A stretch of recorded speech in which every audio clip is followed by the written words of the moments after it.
Your home for local sports is Sports Radio 1350 WOYK. Welcome to Sports Radio 1350's High School Football Game of the Week, presented by Westman Sports Medicine, the official healthcare and sports medicine provider of the York Revolution. Henry has it, turns the corner, he's inside the 5, he's at the goal line, he's into the end zone. Andrew Henry, 7-yard touchdown run, would not be denied. High school football plays here on Sports Radio 1350 WOYK. First in York, first in sports, and bringing you the best of the York Adams League every Friday night. Campbell to throw, fires it, he has Terry Cates. Cates is into the backfield at the 20, tripped up at the 15, still going, he's into the end zone. Now let's head out to the stadium with the call of tonight's game. Here's Ron Ruben. And good evening and welcome to Season 17 of York Adams League High School Football here on Sports Radio 1350 WOYK. Tonight we are on 1350.com and GameTimePA.com, our partner for the last 6 seasons, I believe. And I'll figure out our new mixer here sooner or later and get the levels right. But we are glad you are with us. We are live at Panther Stadium at Central York High School as the Panthers meet the Bulldogs of West York in what has become a great opening weekend rivalry here in the York Adams League. Ron Ruman along with my partner Gareth Hissong, and Gareth, this is has become a great traditional rivalry, but very different this year because for the first time in 34 years, Brad Livingston is not the head man here at Central. First time in 46 years he hasn't been part of this coaching staff, so it's a new day here, and it does, I have to say, it does feel different. And even Jeremy Jones, the head coach of West York, I saw before the game, he said it's just strange to be here and not see Brad. I had a lot of saga in the offseason here at Central York, losing their 34-year head coach. And it's going to be interesting seeing this new regime come in, different pace of offense, different defense coming in. And where else would you rather be, Ron? You got a crosstown rival like this. First week of football, I smell turf, smell French fries, and you can sit beside me for a couple That's hours. Right. That's Can't think of anywhere else you'd rather be. Well, I got to be telling you, you're right. I agree with you 100%. And, you know, it is a different, there's going to be different pace. Josh Oswald said he wants his guys up to the line ready to go within 6 seconds of when the ball is set for play, so we'll see how that goes. It's a warm night, although not a really particularly hot night tonight, which is good. Beautiful weather, we're in the mid-70s, so that's nice. And, you know, Gareth, it's tough for Jeremy Jones to get ready because he has no idea what Josh Oswald's going to bring, but also for Josh Oswald, it's a new league. Every week this year is going to be a new thing for him. Yeah, and when you start to think about that is you just focus on your own game, control what you can control, and you try to prepare as well as you can. Jeremy Jones is, I'm sure, going to look at some old tape from Coach Oswald's days at Carlisle, but you're going to have some different athletes when you come over to Central York, similar to Carlisle, but not at that tier. Yeah. So you just got to focus on what you can do, what you can control, and not make any mistakes. Yeah, well, and the first week, it's a challenge for me in the booth, a challenge for them on the field to get back into the swing of it. But we're looking for a fun game tonight and a good game, and glad you're with us again on high school football, and we are presented by WellSpan Sports Medicine, and this is the Flying Feet pregame show. Central and West York, we're going to take a break. When we come back, Gareth talks with the head coaches on your home for York Adams League High School Football. Sports Radio 1350, WOYK 1350.com, and GameTimePA.com. Cheerleading takes on many different forms across many different age groups. In other words, this is not your mother's cheerleading squad. Flying Feet.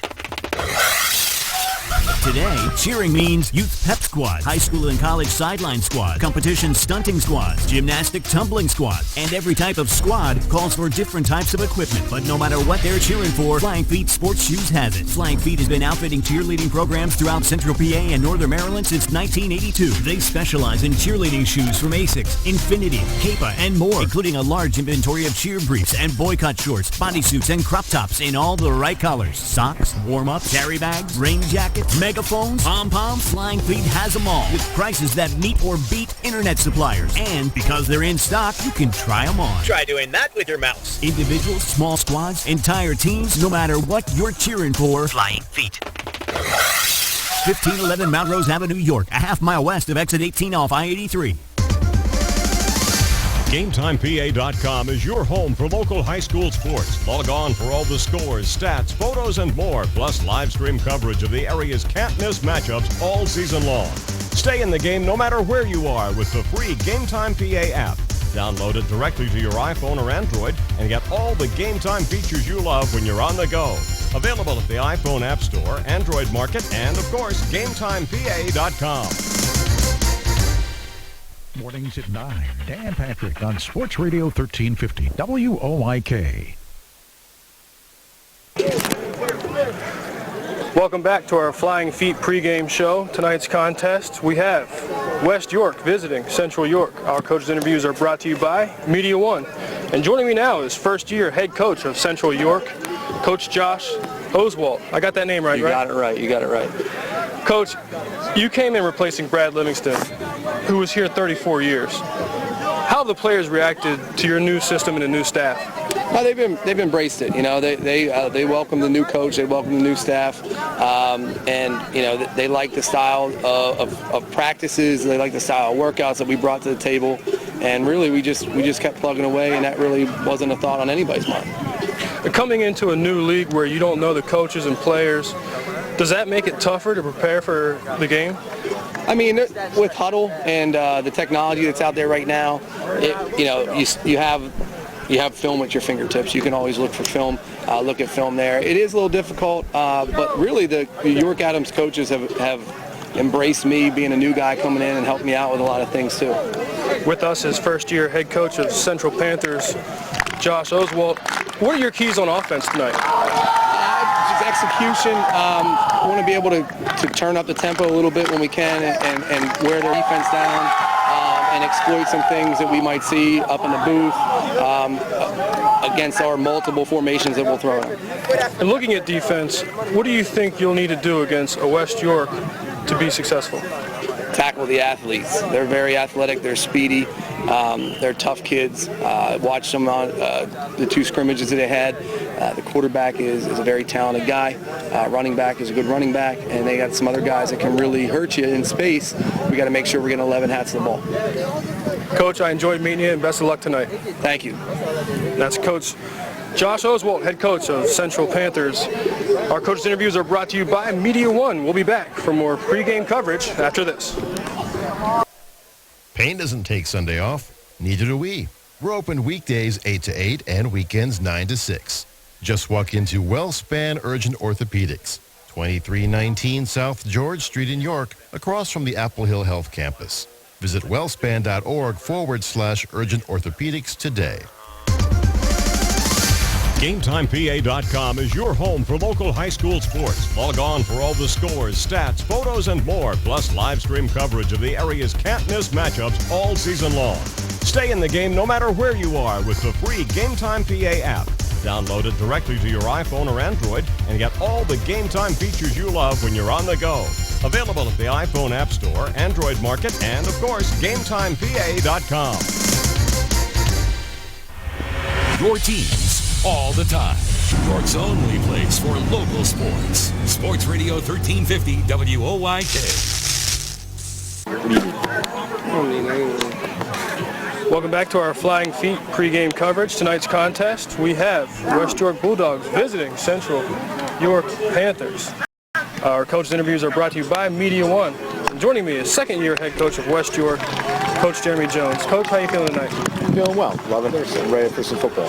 I know you're a little sleep-deprived after staying up for the Tennessee-Appalachian State game, but as you enter your second season running the program at West York, do you feel the players are more comfortable with your system?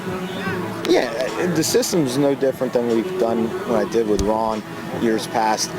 We've made a few changes this year. A little more time to work with the kids, so I think they feel comfortable with the coaches overall also, which is, this group has a different focus about it. I'm loving it. You're facing a Central team tonight led by a new coach for the first time in 35 years. Is it harder to prepare because you don't know what to expect from a Josh Oswalt as a head coach? As I said before, we saw some film of Carlisle, so we have an idea based on the two scrimmages, but we're not, there are some question marks because I'm sure they hid some things and they're going to do some things differently tonight. But we game plan for what we do and what we're going to do, and we're going to take it to them. With us right now is head coach of West York, Coach Jeremy Jones. On offense, you have a number of skill position players. How are they working in their new spots? I think they're enjoying it.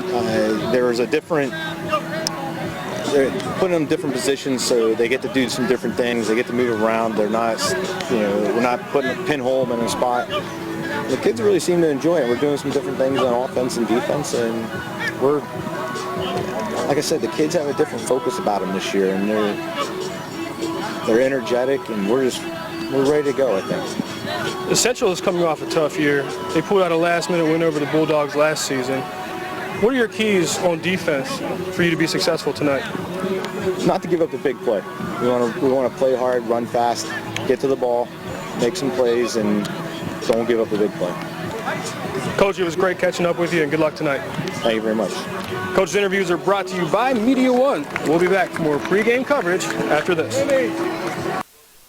Hunters Hill Orthodontics is a longtime staple in the orthodontic care community. With offices in York and Dillsburg, our practice's top priority is to provide you with the highest quality orthodontic care in a friendly, comfortable environment. Call our York offices, 1910 Kenneth Road, at 767-6694 to make your appointment, or our new location, 1399 South Queen Street at 885-5468. Or in Dillsburg, call 502-1186. We've got your smile at Hunters Hill Orthodontics. What do John Yachty, Jacob Yachty, Austin Tillotz, and Kelly Ryan and Morgan Klunk have in common? Besides being basketball players, 2,000-point scorers, all-state athletes, or state champions, they all trained with John Kirchner at Unique Physique. John guarantees that he will increase your vertical jump, increase your strength, quickness, and get you ready for the upcoming season. Coaches, get your team ready with plyometrics, and John will even come to your gym to get your team ready. Players and coaches, call John Kirchner at Unique Physique at 755-2639 for details. If you're buying new flooring, besides clicking around the internet, you need to see Wecker's Flooring Center. You'll be excited by Wecker's new design center for luxury vinyl tile. Wecker's expanded hardwood and laminate departments will impress you. And Wecker's variety of carpeting and warehouse truckload buys on remnants and rolls is unmatched. But the reason to choose Wecker's is trust. From the buying experience to the installation. That's why they're voted best 11 years running. Wecker's Flooring Center, Route 30, Hellam Exit. There's only one place for local high school sports. Sports Radio 1350.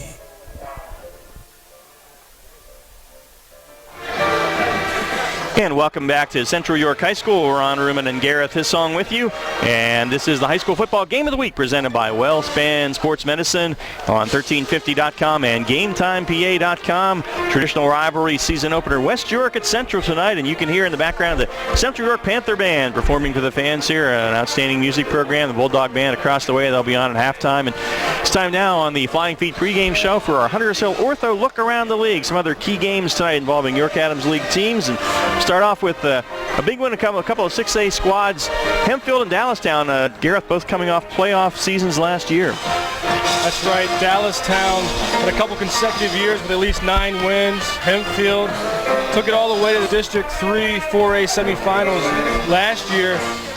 Both teams losing a lot of key players. See they bounce back in this opening game. All right, Gettysburg's at Southwestern. That's a traditional rivalry in the area where you grew up. So, it's Southwestern was 7-4, and I think there's some expectations for the Mustangs this year. Exactly what I was going to say. It's nice to see these two squads go at it again as storied rivalry throughout history. Southwestern, Drew Hartlove is a playmaker, Division I recruit at running back, tore his ACL last year. Look for him to come out and make some big splash plays. Daniel Boone at Northeastern, the Bobcats 9-3, got to the second round of the playoffs. They have a lot of people back this year, and there's talk that they want to look for their first Division I title. Division I is Northeastern's to lose, so see how they come out and try to set the tone for the whole season against a Daniel Boone squad who went 3-7 last year. The team that may be the team that knocks them off in Division I is Red Lion. The Lions, Jesse Shea, had them at 7-4 last year. They are hosting Waynesboro tonight. Red Lion loses some key players as well to graduation. See how they respond against the 6-4 Waynesboro team. Hershey's at Spring Grove. Kyle Sprinkle in his second year as head coach of the Rockets now, and we'll see what he can do. He qualified for the playoffs last year at 5-5. Look for Spring Grove to be a little bit better. Kyle Sprinkle, I know in high school and college he's a real hard worker, grind it out kind of guy. And his team's going to buy into it. I look for a better season. They went 5-6 last year. Look for them to set the tone against Hershey in this opener. All right, this is the Hunters Hill Ortho Look Around the League on the high school football game of the week presented by WellSpan Sports Medicine. We have Central and West York coming your way in about 15 minutes. York High is at Reading. The Bearcats changed coaches. Sean Heinold is actually on the West York staff now, and former Central assistant Russ Stoner is the head coach of the Bearcats. They're looking to rebound from a tough 0-10 year last year on the road to Reading tonight. We just talked about Spring Grove. Russ Stoner also had a stop there. He did, right. Head coach. Here he comes, takes over the reins. 0-10 last year was York High.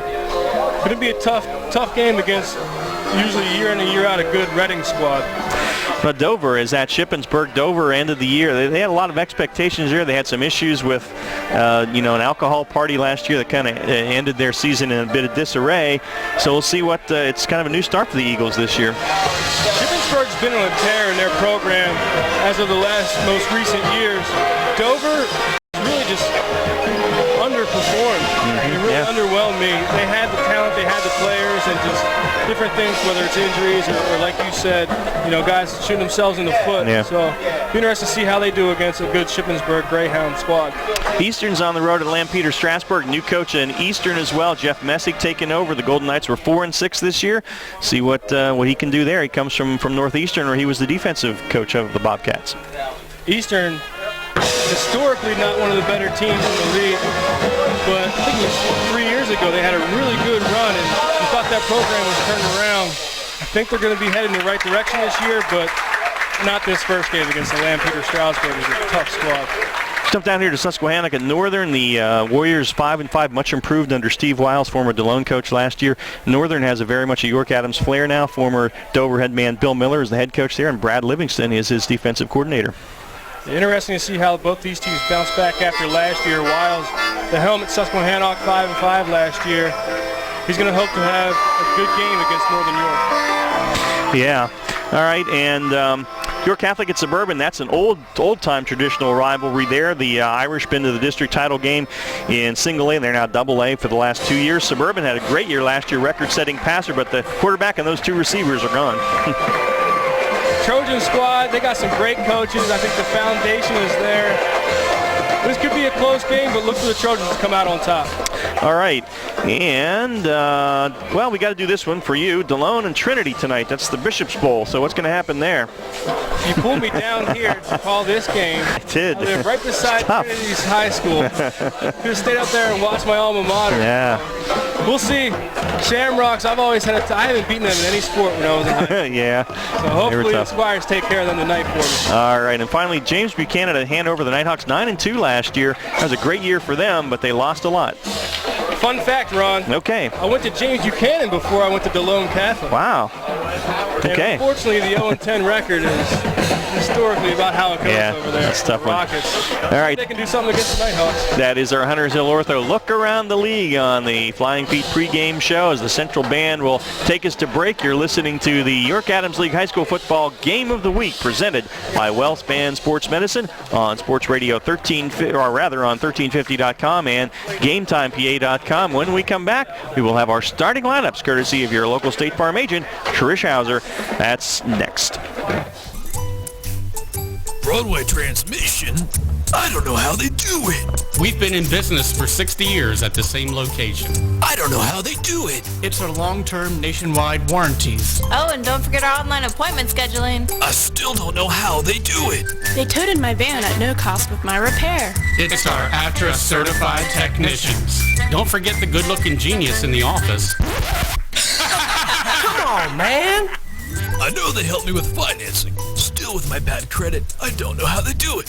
I did my research and felt comfortable that Broadway is a AAA approved specialty repair shop. I showed my AAA card and saved some hard-earned cash. I was happy to get a $100 rebate in the mail after the job was done. I sure don't know how they do it, but I do know they get it done, and they get it done right. Broadway Transmission. We'll get your shift together and back on the road fast. Check us out on the web at BroadwayTrans.com or stop in and see how it's done. Today it seems everybody is offering a discount on car insurance, but at what price? Reduced protection and personal service. At State Farm, you can earn discounts and still Get full and dependable protection from the world's largest car insurer. See me, Trish Hauser, 1865 Susquehanna Trail North, York, for the State Farm multiple line discount. With State Farm, you get an agent you can depend on and an insurance company you can trust. For the details on State Farm's multiple line discount, see me, Trish Hauser. Your county, your teams. Sports Radio 1350 WOYK. First in York, first in sports.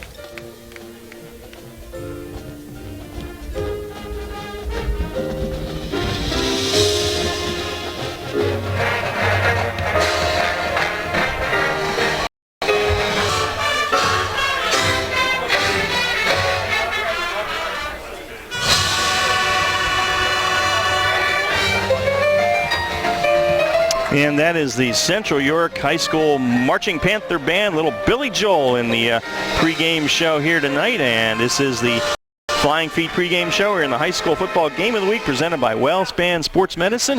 Time now for our starting lineups courtesy of Trish Hauser, your local State Farm agent. Let's get the homestanding Panthers first. We'll go at quarterback, number 3, sophomore, 6'2", 180 pounds, Cade Primula. At rank number 2, Noriega Goff. At the other running back, number 8, Eddie Santiago. At wideout, number 7, Zakai Barton. Wide receiver, number 13, Tim Sturgis. At tight end, number 6, Dustin Grimm. At tackle, number 65, Maurice Green. The other tackle, number 64, Austin Engelfritz. At guard, Dearne Waters and Cody Southavong. At center, number 74, Todd Horner. On offense, for the West York Bulldogs, at quarterback is senior 5'11", 175-pound, number 6, Anton Johnson. At running back, number 1, Cadence Thomas. Fullback, number 9, Jamal Anderson. Wide receiver, number 5, Andrew Lamanna. At wide receiver, number 17, Joe King. H-back, fullback specialist, number 20, Nick Spadafora. At tackle, number 55, Ashton Weigel. Number 62, Nate Godfrey. Your guards, number 53, Pat Lichty.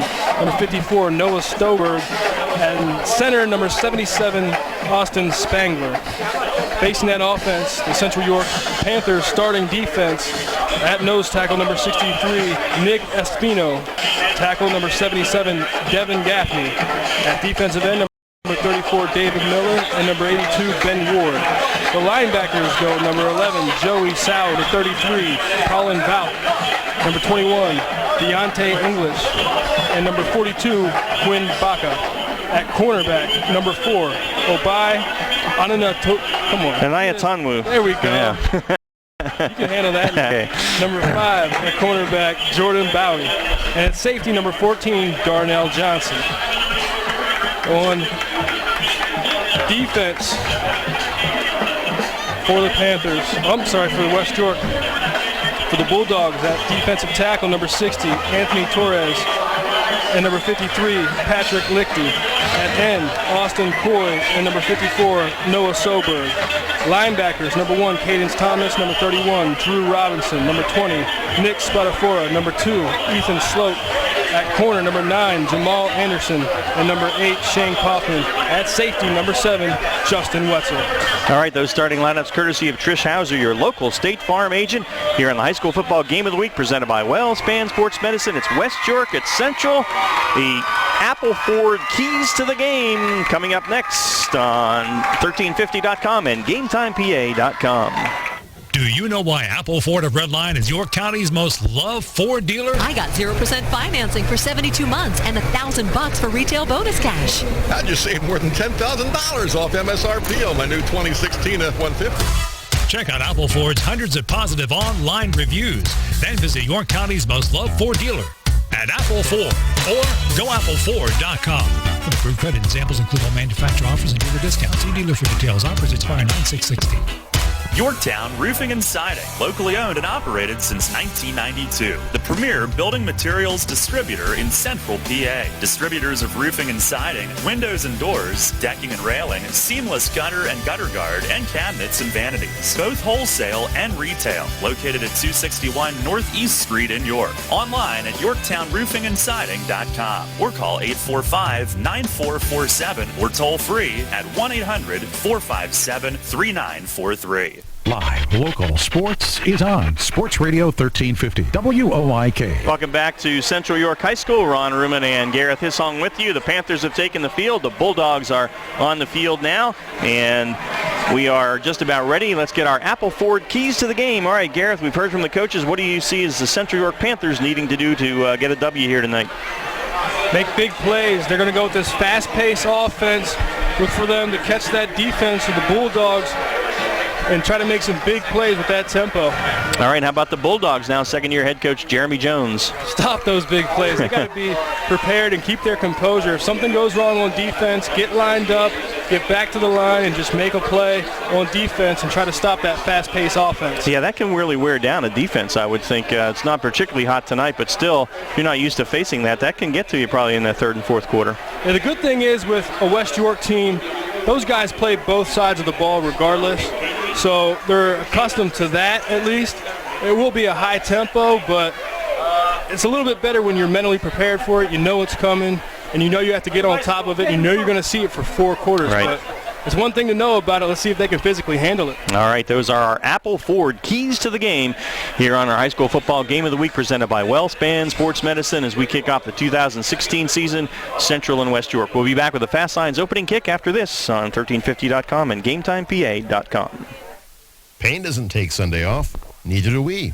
We're open weekdays 8 to 8 and weekends 9 to 6. Just walk into WellSpan Urgent Orthopedics, 2319 South George Street in York, across from the Apple Hill Health Campus. Visit wellspan.org/urgent orthopedics today. Every day, Fast Signs helps businesses like yours with their visual communications. We ask the right questions, recommend smart solutions, and help you build your business. Our knowledgeable consultants uncover your communication challenges and provide visible solutions. At Fast Signs, we're innovators, planners, and designers. We're more than fast, more than signs, and we're more than ready to help. Contact Fast Signs today. Visit our store next to Sam's Club in East York or visit us online at fastsigns.com.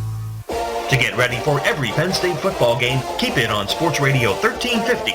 I'm Ron Ruman, and each week during the fall, I'll bring you the latest on this Saturday's game with comments from Coach James Franklin and Nittany Lion players. Listen for reports throughout the day, Wednesdays through Fridays. Brought to you by Penn State York, your neighborhood Shore Save Markets, and financial advisor Dave Sprinkle. For your Penn State football fix, stay tuned to Sports Radio 1350 WOYK. Join me, Steve Zabin, mornings at 6 on Sports Radio 1350 WOYK. All right, we're back here at Central York High School Panther Stadium. Ron Ruman, Gareth Hissong with you. The high school football game of the week presented by WellSpan Sports Medicine. And we are just about ready for the Fast Signs opening kickoff here as we conclude our Flying Feet pregame show. Glad you are with us. And I want to say hello to our good buddy Sonny Uranaga, our PA announcer at West York. I understand he's tuning in tonight, so glad you're along, Sonny, for the ride. And we may or may not see you. Not sure. Got a couple of Bulldog games right now scheduled there on the road, so may have to be next year. But anyway, it's always exciting, Gareth, the opening game. Got the jitters, the butterflies. As a player, what do you need to do to get past that and focus on the guy across the line from you? Not much you can do, Ron. Just wait for that first play and get a couple hits in. And really, you just want to try to stay within yourself. And talked earlier about the strategy of the coaches and doing what they can do, control what they can control. And same thing as a player. You just want to play within yourself. You practice, you prepared. Don't try to do more than what you can. Yeah. Well, and, this is, as we talked a couple times, it's a new ball game here, literally at Central with Brad Livingston, the head coach for 34 years now, dismissed in the offseason. A lot of controversy about that, but Brad is on the sideline as a D coordinator at Northern, and Josh Oswald is here from Carlisle. Jeremy Jones, who was an assistant for Ron Miller for several years, then the head coach at Suburban for a couple years. Ron Miller then retired from coaching, and this is Jeremy's second year. So, but the players know each other somewhat, although it'll be a different, new scheme for Central certainly, so we'll see how that comes into play. And coin toss, West York won the toss and deferred, so they're going to kick off. So Central will get the opening kick and go right to left here in the Hunters Hill Ortho first quarter. I'm real excited to see this fast tempo offense. They're not going to huddle at all. They're just going to signal the plays in. They don't use the cards you see on some colleges. Yeah, right. They just use signals. And talking to head coach Josh Oswald, says that they've installed over 100 plays. Wow. And they can use around 18 formations. Now, they're not going to bring all, they have a ready list that they bring into the game. They're not going to use all those things. Right. He said if you said that aloud to his players, they'd freak out. But the complexity and the things that he can do with that fast-paced offense should be really fun to watch. It's amazing to me, Garrett. This is my 17th season of calling high school football here for Sports Radio 1350 and Game Time. And the changes in the high school game in that time, nobody used a shotgun. Nobody used a They, probably 75 to 80% of the plays were running plays 17 years ago. And to me, it's just amazing how much this game has become sophisticated at the high school last decade and a half. Yeah, when you started calling games, I think it was they had leather helmets and 3 yards and a cloud of dust to the right, 3 yards and a cloud of dust You're right, to the left. it was. But it really wasn't that long ago. And it's really something. These guys are doing what we saw NFL teams do, 15, 20 years ago. So. And now let's get guys out in space and kick up rubber pellets. Yeah. All right, Evan Time will boot for West York. Deep for Central is the guy whose number Noriega Goff, I believe, is back there. So he will be standing about the 3-yard line. Panthers in the orange shirt. Well, you can see it. We're not on radio tonight, so I don't have to tell you that. We are on 1350.com. That's audio only. Orange jerseys, white pants for Central, orange helmets. West York, the traveling unis, the white jerseys with the blue numbers, white pants, and white helmets. So we're ready to go with the Fast Signs opening kickoff here in our Hunters Hill Ortho first quarter, and 2016 about to be underway. Glad you are with us. Leif Johnson on the video for Game Time.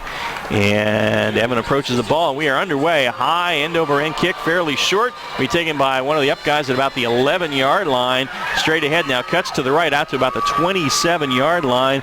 And that was Joe Jones, the backup quarterback on the return there.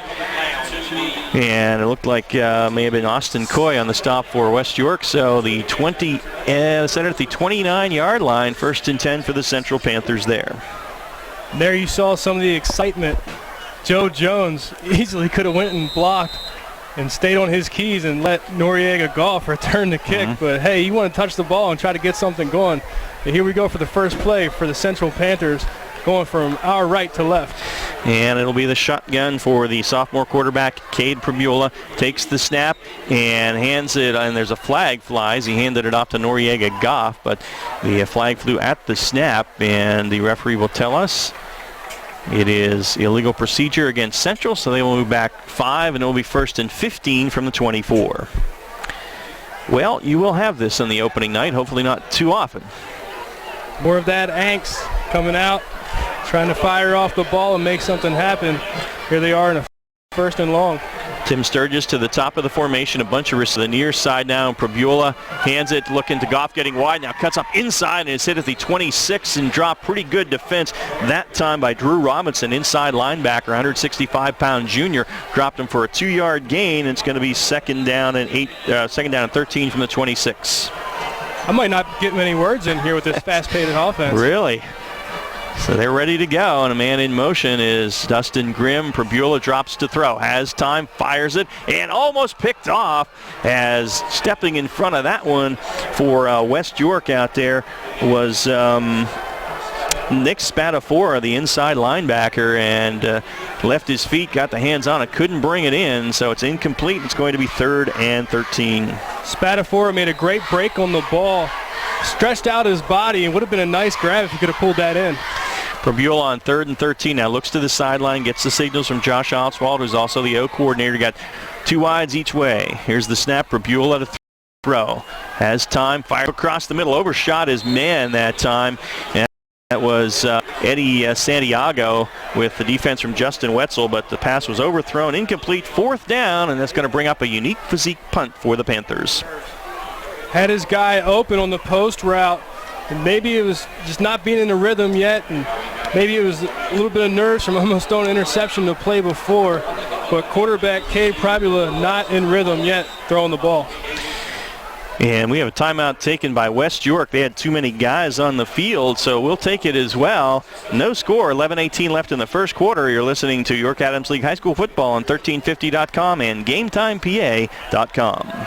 Hunters Hill Orthodontics is a longtime staple in the orthodontic care community. With offices in York and Dillsburg, our practice's top priority is to provide you with the highest quality orthodontic care in a friendly, comfortable environment. Call our York offices, 1910 Kenneth Road, at 767-6694 to make your appointment, or our new location, 1399 South Street at 885-5468. Or in Dillsburg, call 502-1186. We've got your smile at Hunters Hill Orthodontics.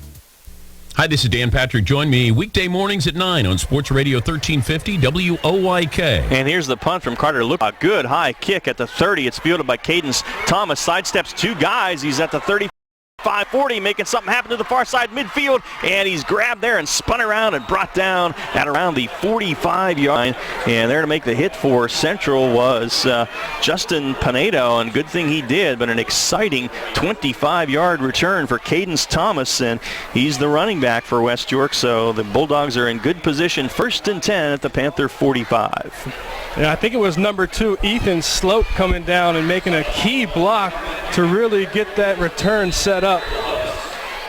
All right, out of the shotgun, Anton Johnson, the senior quarterback, now shifts his guys around, puts a man in motion away from us, and they give it to Thomas. Looking to get wide, gets a block, and down to about the 40-yard line as Darnell Johnson able to make the stop at the 41. Gain of 4 for Thomas on 1st down. It will be 2nd down and 6. Here's a little bit more of your traditional offense. Know what you're going to get from the Bulldogs. We'll see a little bit more of your 3 yards in a cloud of dust from these guys. Well, Thomas obviously has the speed. He was on the team last year, then left the team halfway through the season, but is back for his senior year now. 2nd and 6 at the Panther 41. Opening drive for the Bulldogs. Johnson in the pistol, I guess, and fakes it to Thomas, keeps it straight up the middle to the 38-yard line. A gain of about 3. Quinn Baca on the stop, and it's going to be a 3rd down now and about 3 from the 38-yard line. 3rd and manageable. Early in the game, you got to think this is 2-down territory already in this ball game as the ball sits on the Central Panthers 38-yard line. Shane Coppin brings the play in from the sideline. 9:58 in the turning clock here in our Hunters Hill Ortho first quarter, and Andrew Lamanna and Shane Coppin to the top of the formation. Joe King to the near side, and Spadafora in front of Thomas in the backfield. And a flag from the back judge. That could be a delay of game.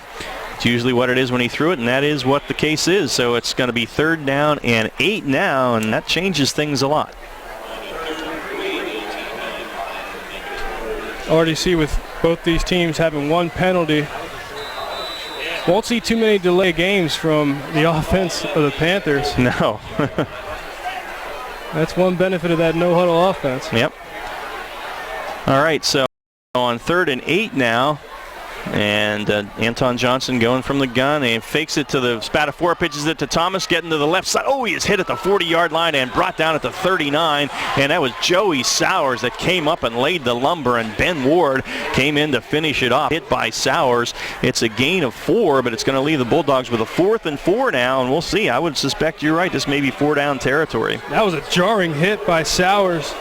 Kudos to the left tackle, number 55, Ashton Weigel, getting leverage on that defensive end and allowing some room on the outside to get some positive yards and set up a 4th and 5, 4th and 4. And Joe King drops into punt formation for the Bulldogs, so we'll see if they actually do kick it. Goff is deep, high snap, but King able to field it, and he does kick it end over end. Goff will sit at the 6 and sidestepped a couple of guys, and out around the 15-yard line, Pat Lichty grabbed a hold of him and wouldn't let go. So Central will have it 1st and 10 around their own 15-yard line. So pretty good kick that time by King. And a decent return by Noriega Goff as well. So Central's second possession here in our Hunters Hill Ortho first quarter, and they will start at their own 15. Absolutely the right call to punt the ball in that situation. You had a 4th and 4. You really didn't have a hold on them after you get that delay of game. And look at the battle of the field position. Here's the Central Panthers are backed up in their own territory. No room for this West York defense to work. And it is 1st and 10 for the Panthers at their own 15-yard line. Ron Ruman, Gareth Hissong with you on 1350.com, GameTimePA.com. They give it a Noriega Goff, big hole off the right side, and he's out across the 20 to about the 22-yard line before he is finally spun down out there. And that was Drew Robinson, inside backer on the stop, but it's a gain of about 7 for Goff, and it'll be 2nd and 3 for the Panthers. Yes, so if you look at the formation of the Panthers when they line up on offense, both times coming out on 1st down, run the same play.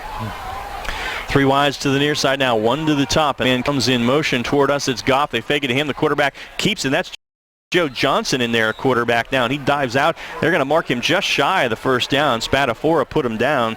So Joe Jones, I'm sorry, I may have said Johnson. Jones is about a half yard short, so it's 3rd and short. Now Cade Prabula back in to call the signals for Central. It'll be interesting to keep watching those formations as this defense starts to get the keys of what they like to run out of what formations. 3rd and about half a yard. Prabula under center, hands it off to Chris Collins. He has the 1st down over the right side out to the 31-yard line. Spun down there by Robinson, but I believe that was Collins. That is number 26. No, that is Werner Hunter. I did not have him on my list there, but he gained 5 yards and got the 1st down.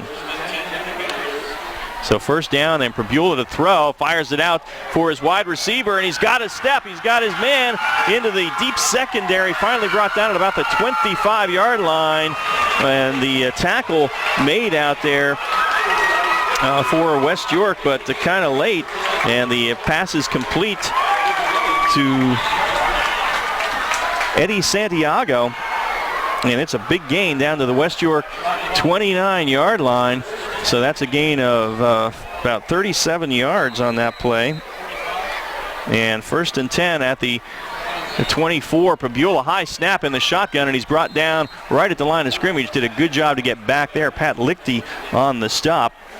And so it's going to be 2nd down and about 10 from there.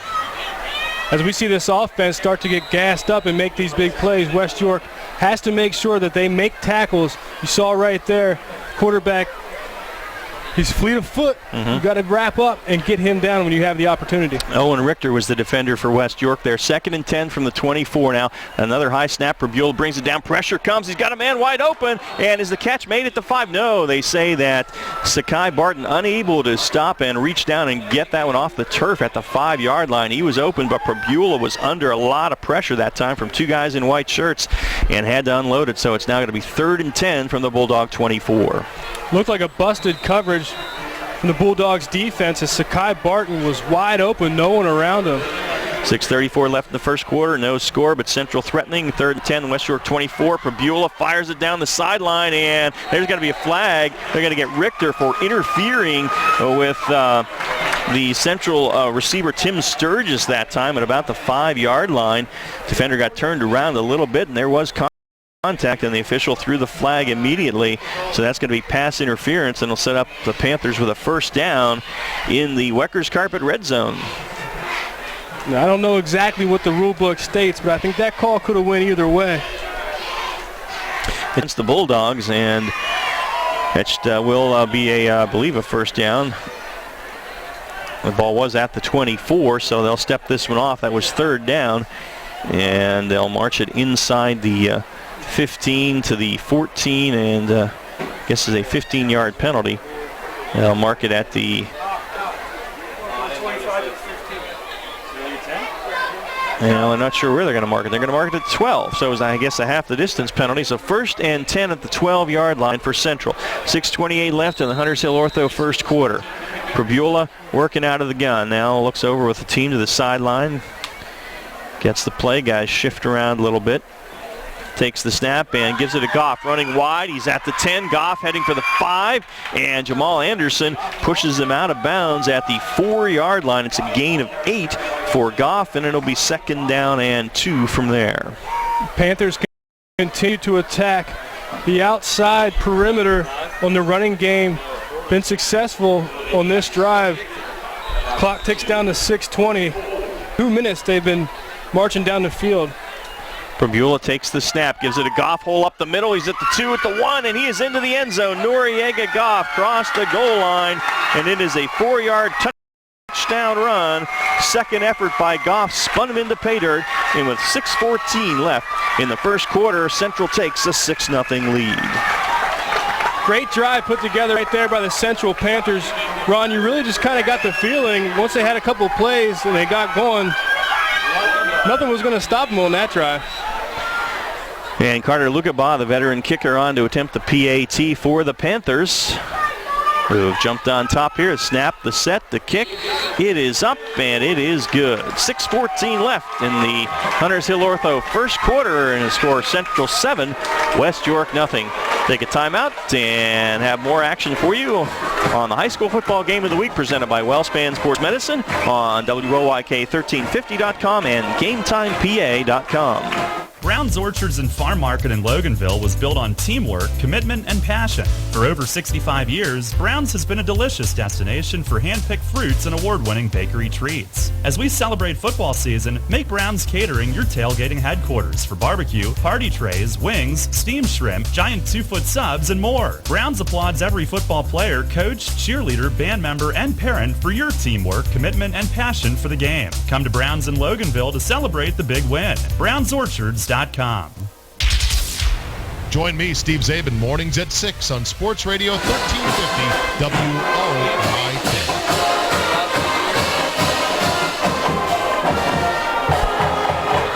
WOYK. And welcome back to Central as the Panther Band wraps up their fight song as they go on top 7-0. Let's get a Yorktown Roofing and Siding scoring recap, my friend.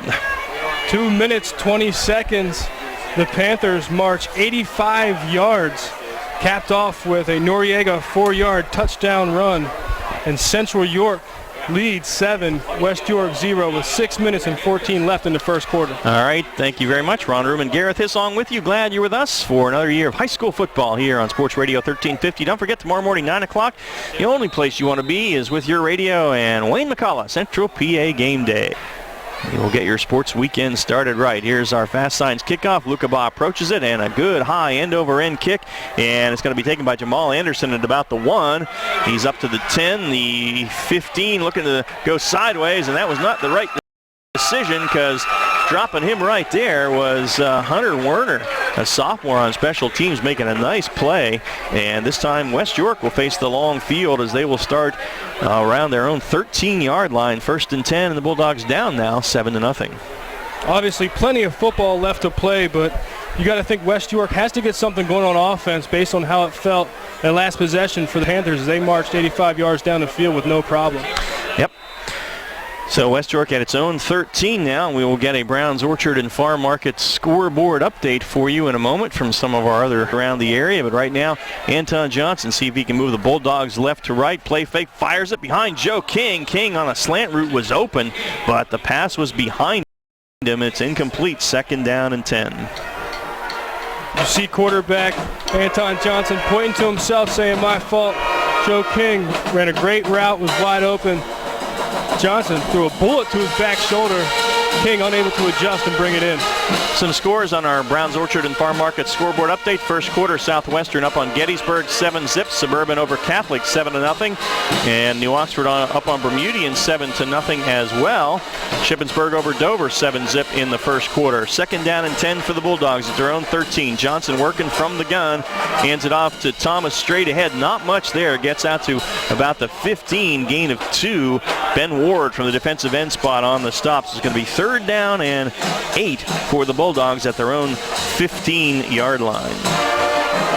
Not a lot of beef across this offensive front for the Bulldogs. They go 225, 217. The center Spangler's 270, guard Sober's 190, and the tackle at 240. Panthers doing a good job stopping the run. 3rd and 8 at the 15. 3 wides near side, 1 to the top. Johnson out of the gun. Takes the snap, looking, fires it back to King. Overshot him, but the defense was right there with an Ayatonwu that time, so that one probably would not have gone far, but it is incomplete. 4th down and a unique physique punt on the way. Great job by this defense of the Panthers to get a 3 and out. It was 55, Justin Panetto. Bulldogs tried to run a screen. Panetto gets in there, gets his hands up, and forces a high throw. And the punt coming from King, gets it off end over end, and Goff under it at the 47 of West York. Hit immediately, but gets away from the first guy and comes to the near side. It has Green in front of him at the 30, the 25, the 20. Goff heading for the end. He is spun out of bounds at the 1 by the punter, Joe King. So he makes the saving tackle, but a flag is on the field on the far side, all the way at the 9-yard line. So let's see about that. Talked about West York needing to wrap up and make tackles. Saw it illustrated right there in that incredible return. It's against West York, so it's going to be declined. It was illegal procedure. And so Central will have it 1st and goal at the 1. And yeah, that guy should have been brought down. Should have been Goff at the, really right when he caught it. And I couldn't quite see who that was. It looked like number 0, but I don't have a 0 on my roster, so we'll have to check. All right, maybe Patrick Lichty, and he's a starting defensive lineman. But so Central in great field position here at the Bulldog 1. 1st and goal after the 46-yard punt return by Noriega Goff. The Panthers offense comes out there now. They've got Werner Hunter is going to be out there in the backfield. And he will be the lone back behind Cade Prabula now. And Prabula on a keeper and just moves in behind his big center, Todd Horner, and he is 3 yards deep into the end zone, and that is a touchdown, a 1-yard touchdown run for Cade Prabula.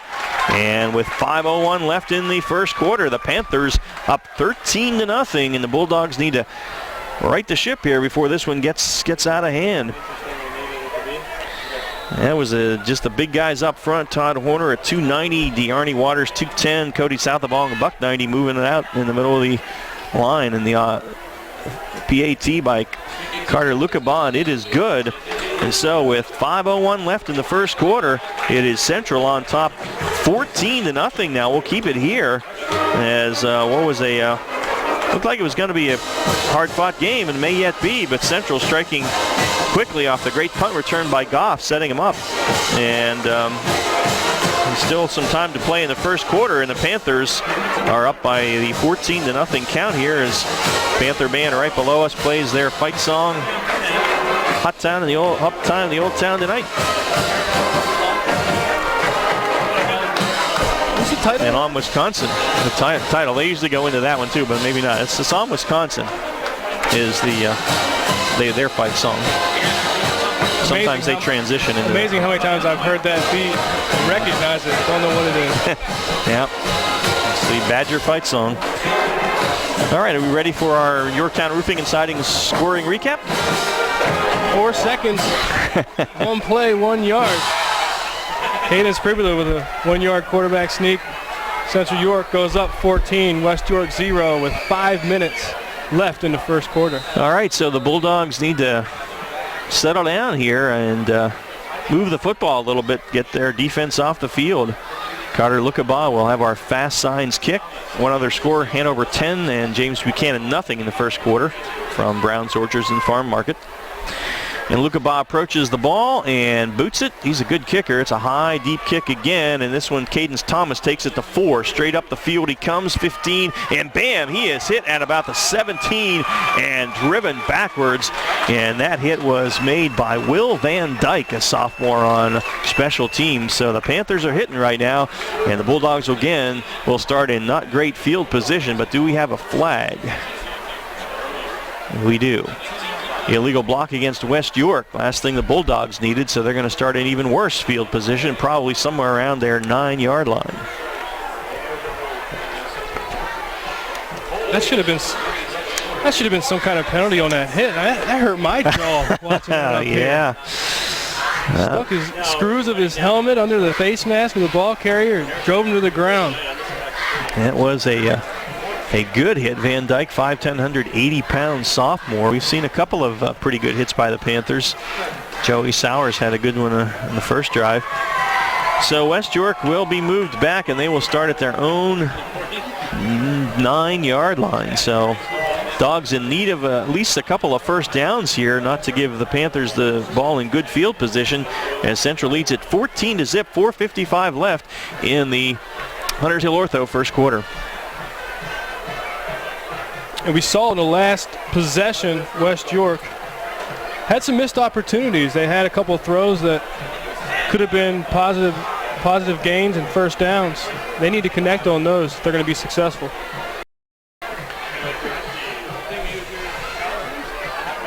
Senior center Austin Spangler will get it started here in a moment. The officials are talking about something, three of them, not sure what. Nope. Whatever it is, they're satisfied it's taken care of. And Anton Johnson will go from the shotgun with three wides to the near side, one to the top, as the Bulldogs go left to right in the first quarter. And we are whistled into play. There's the snap. Johnson looking to throw under some pressure, steps away from it now for a moment and gets about a yard out to around the 10-yard line. Several guys in orange shirts are there. I think Colin Vaught, the linebacker, was the first guy. It's going to be a 2-yard pickup for Johnson. It'll be 2nd and 8 now from the 11. That pressure is coming fast on Johnson. And look for West York to dial something up, maybe a swing pass, something just to get Johnson in somewhat of a rhythm, get some confidence in himself. And they're going to have to throw the ball if they're going to be successful, because this defense has stopped the run and brought a lot of pressure up on the outside on any pass. So 2nd and 8 from the 11-yard line now. Johnson again from the shotgun, and he runs a little bit of option. They shovel pass to Spatafor, and there's some running room there, and Spatafor is out to about the 19. He's going to be close to the first down. Anayatanu on the stop. He's going to be a yard short, so it's going to be 3rd down and 1 after the 7-yard pickup to Spatafor. Offensive line for West York did a good job keeping the spacing, opening up some running lanes on that shovel pass, set themselves up with a 3rd and... Bulldogs really need to convert this to move the sticks a little bit. Under center is Johnson now.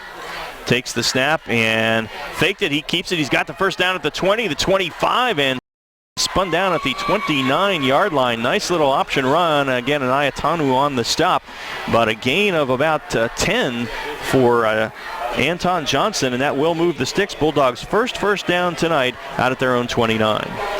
Great play call. You've been seeing the offensive line of West York get beat up a little bit. You saw it right there again. This Panthers defensive front is playing on the offensive side of the line of scrimmage.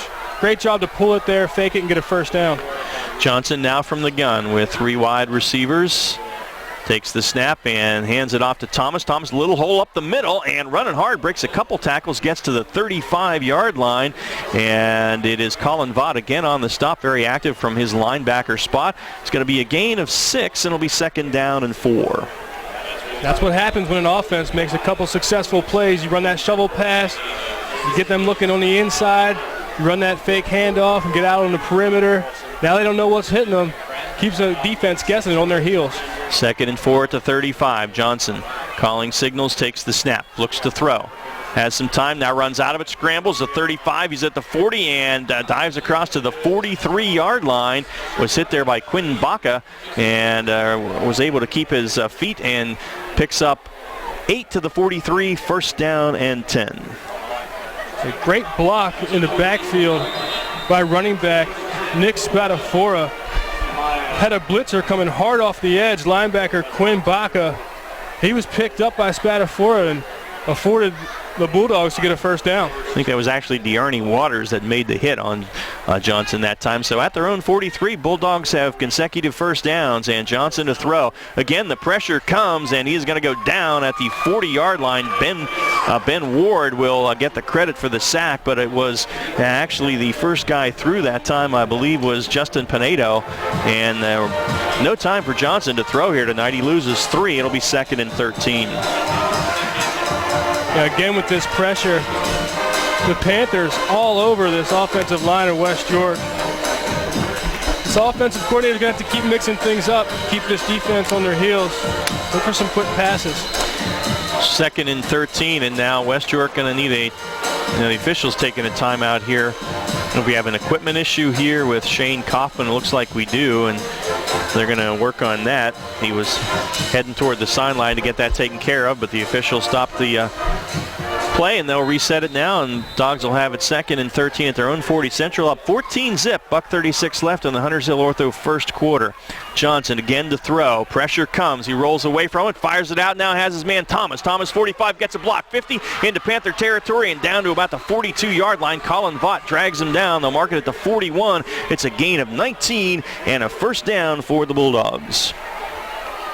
And that's a big play for this Bulldog offense as they continue this drive down the field, get into the Panthers territory. Another delayed blitz, pressure from this defense of Central York. Quinn Baca coming in hot. Great job by Johnson, getting on the scramble, making a throw and a run, and keeping this drive going. 1st and 10 now at the Panther 41. Bulldogs' best drive of the night. They're down 14-zip. Johnson takes the snap. Now has some time. Stands in the pocket. Fires across the middle. Has King at the 30. Breaks a tackle. The 25, the 20. Makes another move inside the 15. And Joe King down to around the 10-yard line. Quinn Baca brings him down there. But a nice run by Joe King. It's going to be a gain of 31 and a first and probably 1st and goal right at the 10. Great route. Skinny post. Finds the hole in the zone. Incredible throw by Johnson right on the numbers. And here we go. The Bulldogs are marching. They're in business on the 10-yard line.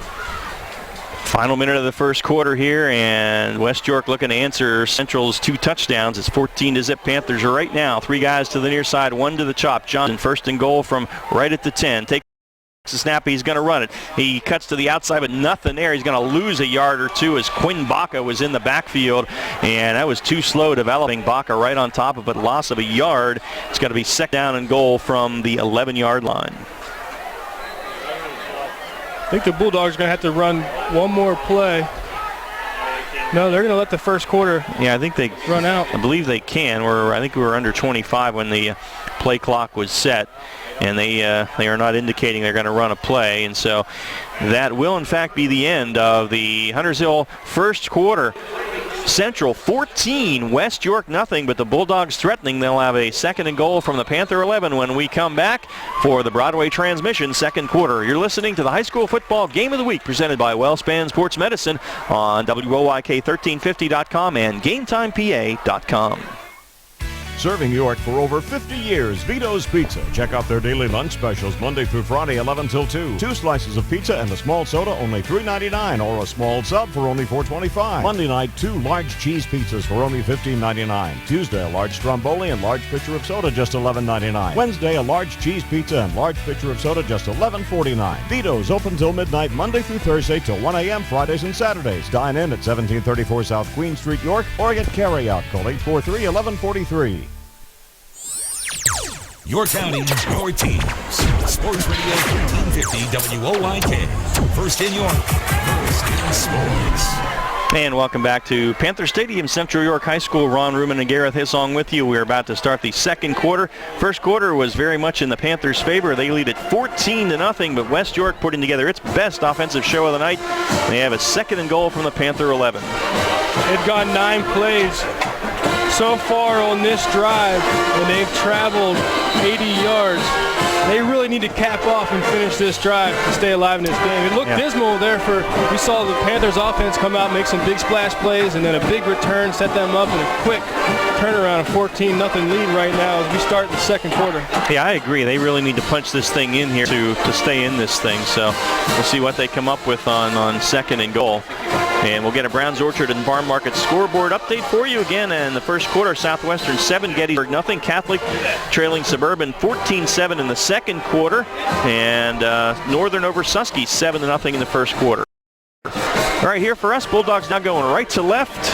And Johnson will work from the shotgun. Thomas in the backfield behind him. They flip it around to Jamal Anderson on a reverse. He's at the 10, at the 5. Anderson is into the end zone. A well-designed and well-run play as they faked it to Thomas, and then Johnson flipped it to Jamal Anderson coming the other way, and the little scat back was able to dance it into the end zone. And with 11:51 left in the second quarter, West York is on the board. It is 14-6. Another well-designed offensive play, something this Bulldog offense has to do. They've been getting dominated for the most part on the line of scrimmage. Great call. Again, you see the trickery, able to loosen up that defense of the Panthers, and the Bulldogs are on the board. They are, and Evan Kime on to attempt the extra point now. And yes, Appalachian State, those extra points are important. The set is down, the kick is up, and it is no good. They say it was wide right, so we'll see if that plays into this one later. But the 11-yard TD run by Jamal Anderson, and with 11:51 left here in the first half, it is Central 14 and West York 6. We'll take a break and we'll come back with more action. You're listening to the High School Football Game of the Week presented by WellSpan Sports Medicine on WOYK1350.com and GameTimePA.com. Kochman & Kunkel Insurance Group, part of the Keystone Insurers Group, can save you 15 to 50% for just 15 minutes of your time. We customize plans for your needs and find you the best rate and protection. Discounts for good driver, good student, homeowners, renters, and multiple policies. Plus health, life, and all types of business insurance. Locally owned by Rudy and Pam Kochman, 3217 East Market Street, York. Call 854-0300 or online at KIGYork.com. Kochman & Kunkel Insurance Group, a proud supporter of local high school sports. Mornings at 9. Dan Patrick on Sports Radio 1350 WOYK. And welcome back to Panther Stadium at Central York High School. Ron Room and Gareth Hissong here. The Broadway Trans second quarter about to have a fast signs kickoff from Evan Kime, who just missed an extra point. It was very close. I thought it was good, but the officials right under the goalpost said no. So Central's lead is 14-6 over West York right now, and Kime will boot it deep to the Panthers. Approaches the football and hits it. It's a short kick, and that's going to go out of bounds at the 38-yard line. I don't think that was an onside kick. They just didn't want to kick it deep, I guess. And so that will afford the Panthers the opportunity, I believe, to take it at the 35 if they wish. While they do that, why don't we get our Yorktown Roofing and Siding scoring recap. It was a nice drive by the Bulldogs.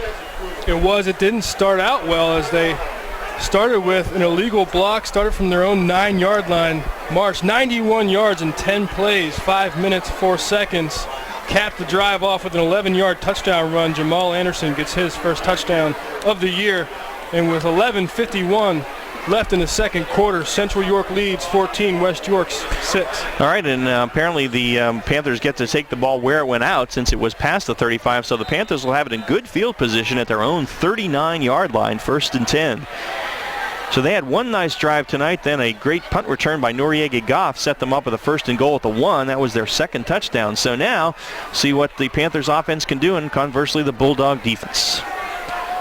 Cade Prevula calling signals in this fast-paced offense for Josh Oswalt and the Panthers. 4 wide receivers. He takes the snap, drops to throw. The blitz is on, gets it away across the middle, but unable to be reeled in there by Eddie Santiago. Justin Wetzel on the coverage right on the Panther logo at midfield, and it's going to be 2nd down and 10. Good coverage on the back end from this Bulldog defense. Feel a little bit of the momentum shifting, and great job by the Bulldogs bouncing back and not getting overwhelmed, getting down 14 points with his fast-paced offense. Come out here and they put the pressure on.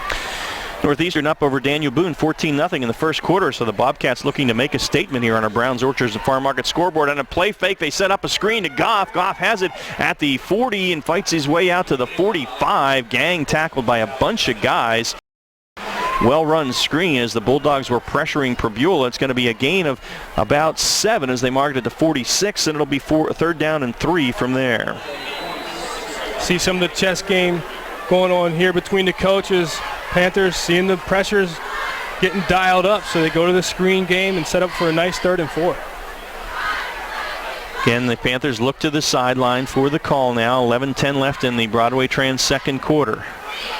And Santiago moves in closer, and now we're going to have a timeout by Central as the guys are moving around. I don't think folks were exactly sure what they wanted to do. You know, it's the first game under a new coach. I'm sure they, as you mentioned, they have, 80-some plays on their ready list. They're not going to run them all, but that's a lot.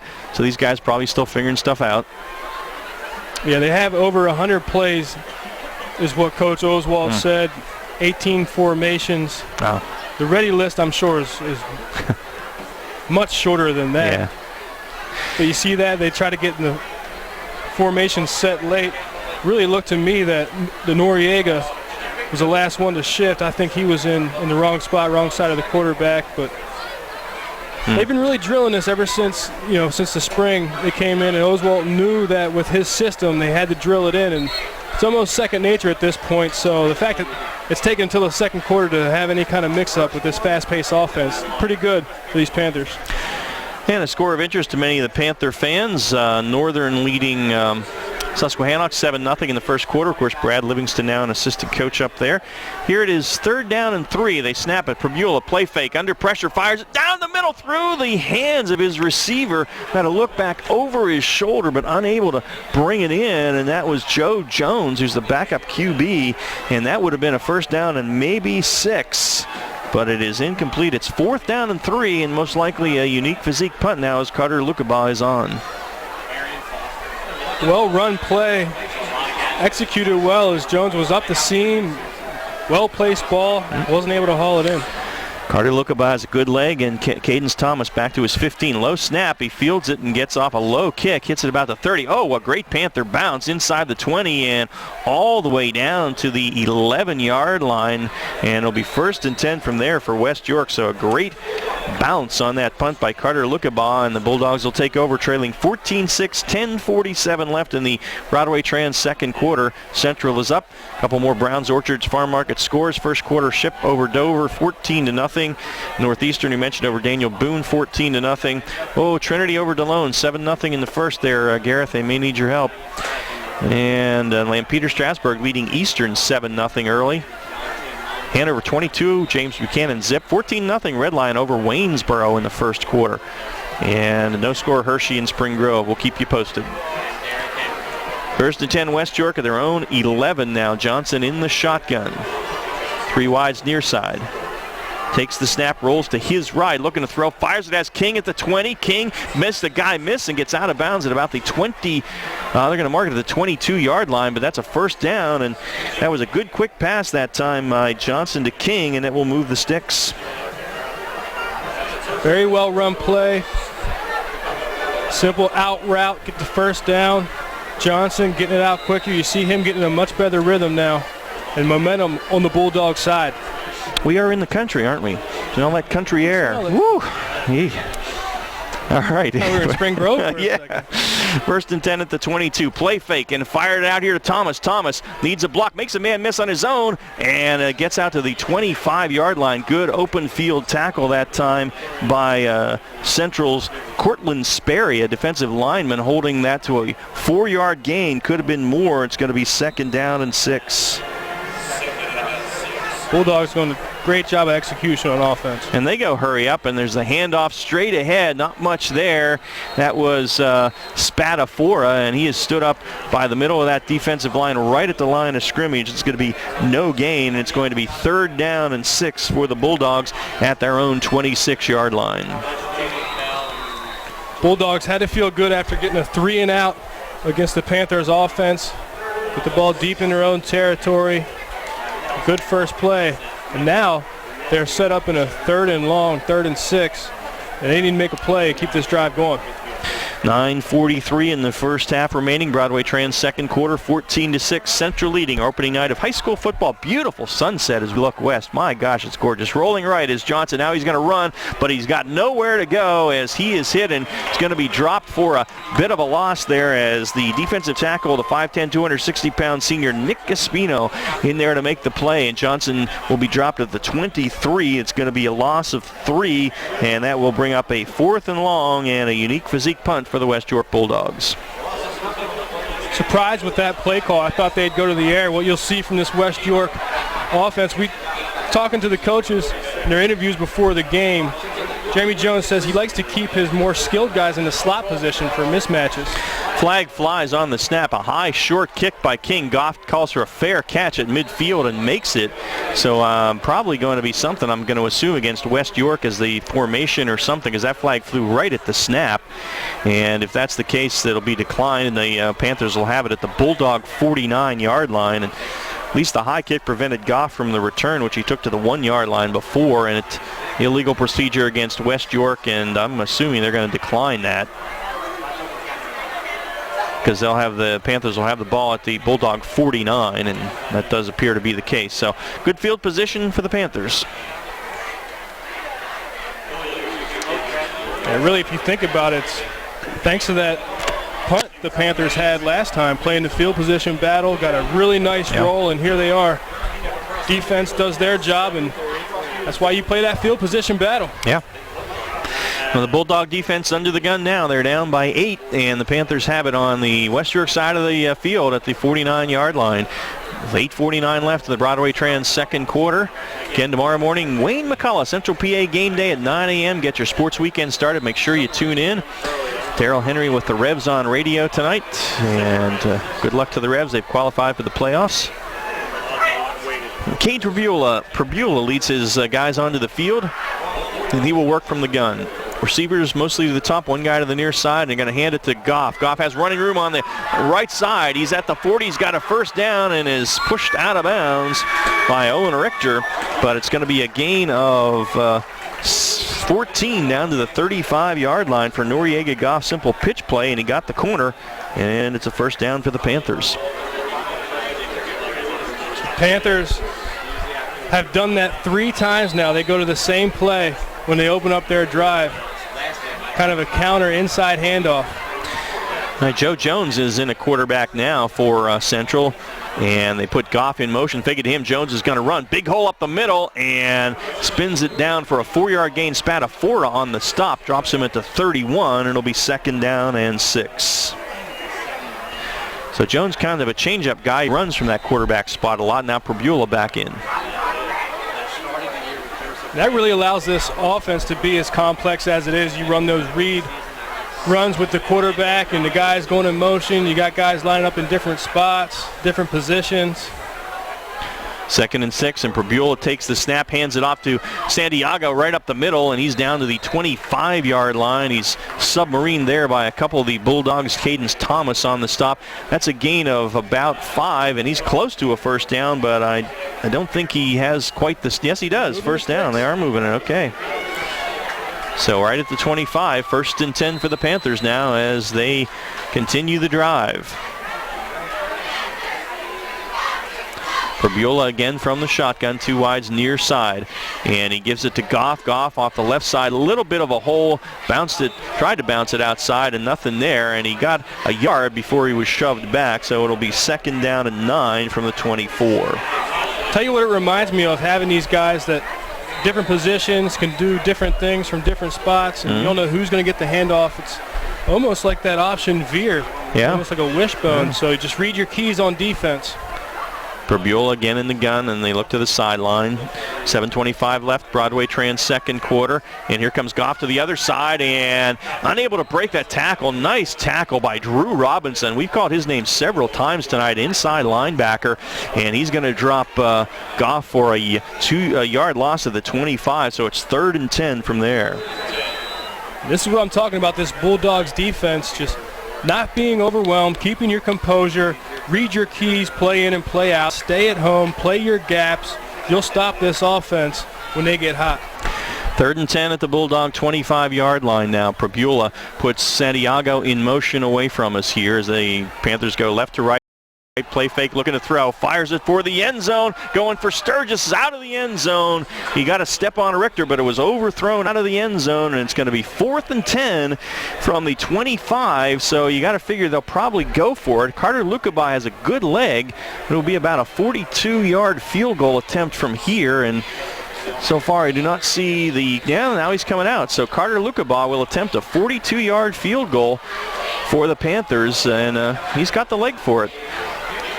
Bulldogs fortunate that fell incomplete. Santiago pulled in almost a 40-yard catch earlier in the game, and Jeremy Jones talked about having to stop those big splash plays to be successful. Johnson will hold. I believe Drew Anderson is the snapper. Carter Lukabaugh attempting the long field goal here. Snap is there. The set is down. The kick is up. And did it sneak over? It did. Yes. Crawled across the crossbar. So Carter Lukabaugh with the 42-yard field goal. And with 6:41 left in the first half, Central ups its lead to 17-6. We're going to take a break. You're listening to the High School Football Game of the Week presented by WellSpan Sports Medicine on 1350.com and GameTimePA.com. When you need a haircut, where do you go?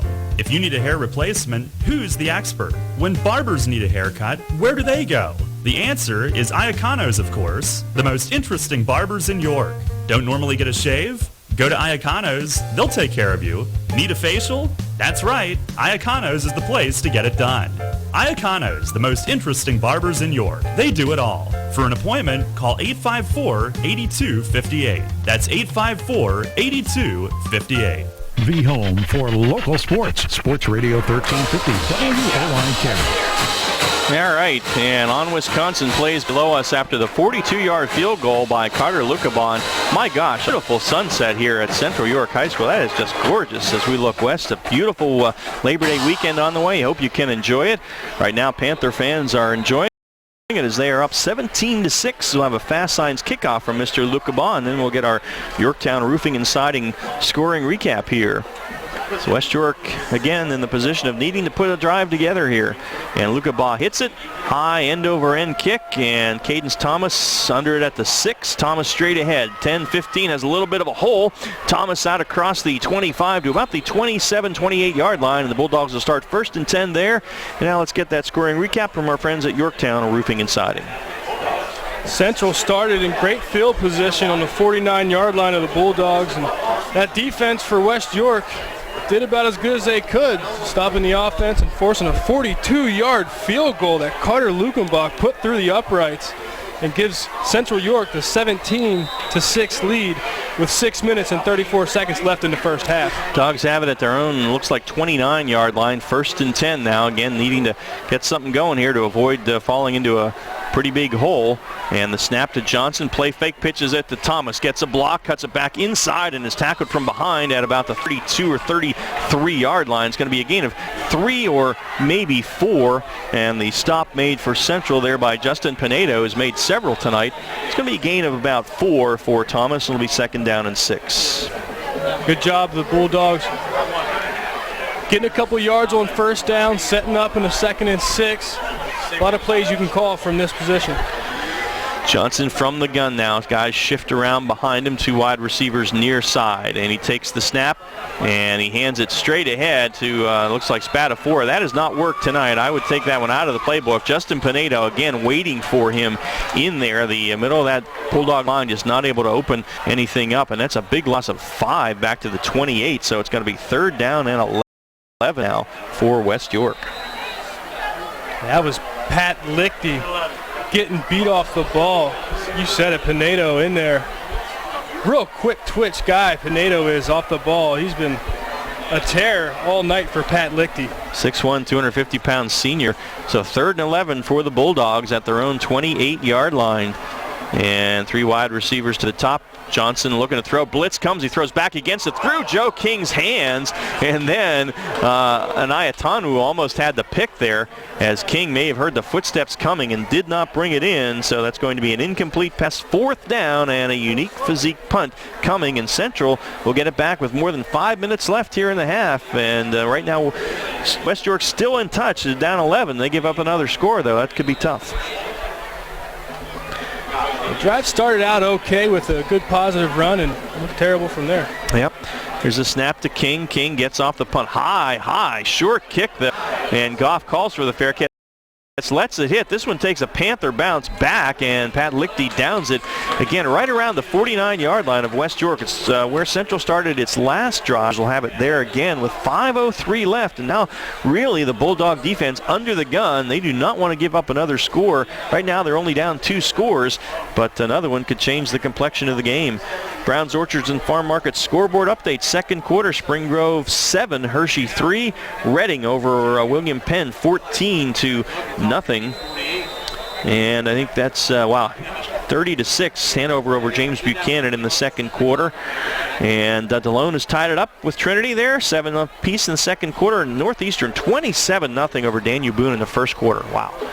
First and 10 here, play fake. Prabula out in the flat, has his man Santiago, has room to run at the 45, dragged down from behind by Cadence Thomas at about the 42-yard line. Gain of 7, it'll be second down and 3. They run that same action that I mentioned as that running play they run on first downs that they've done 3 times.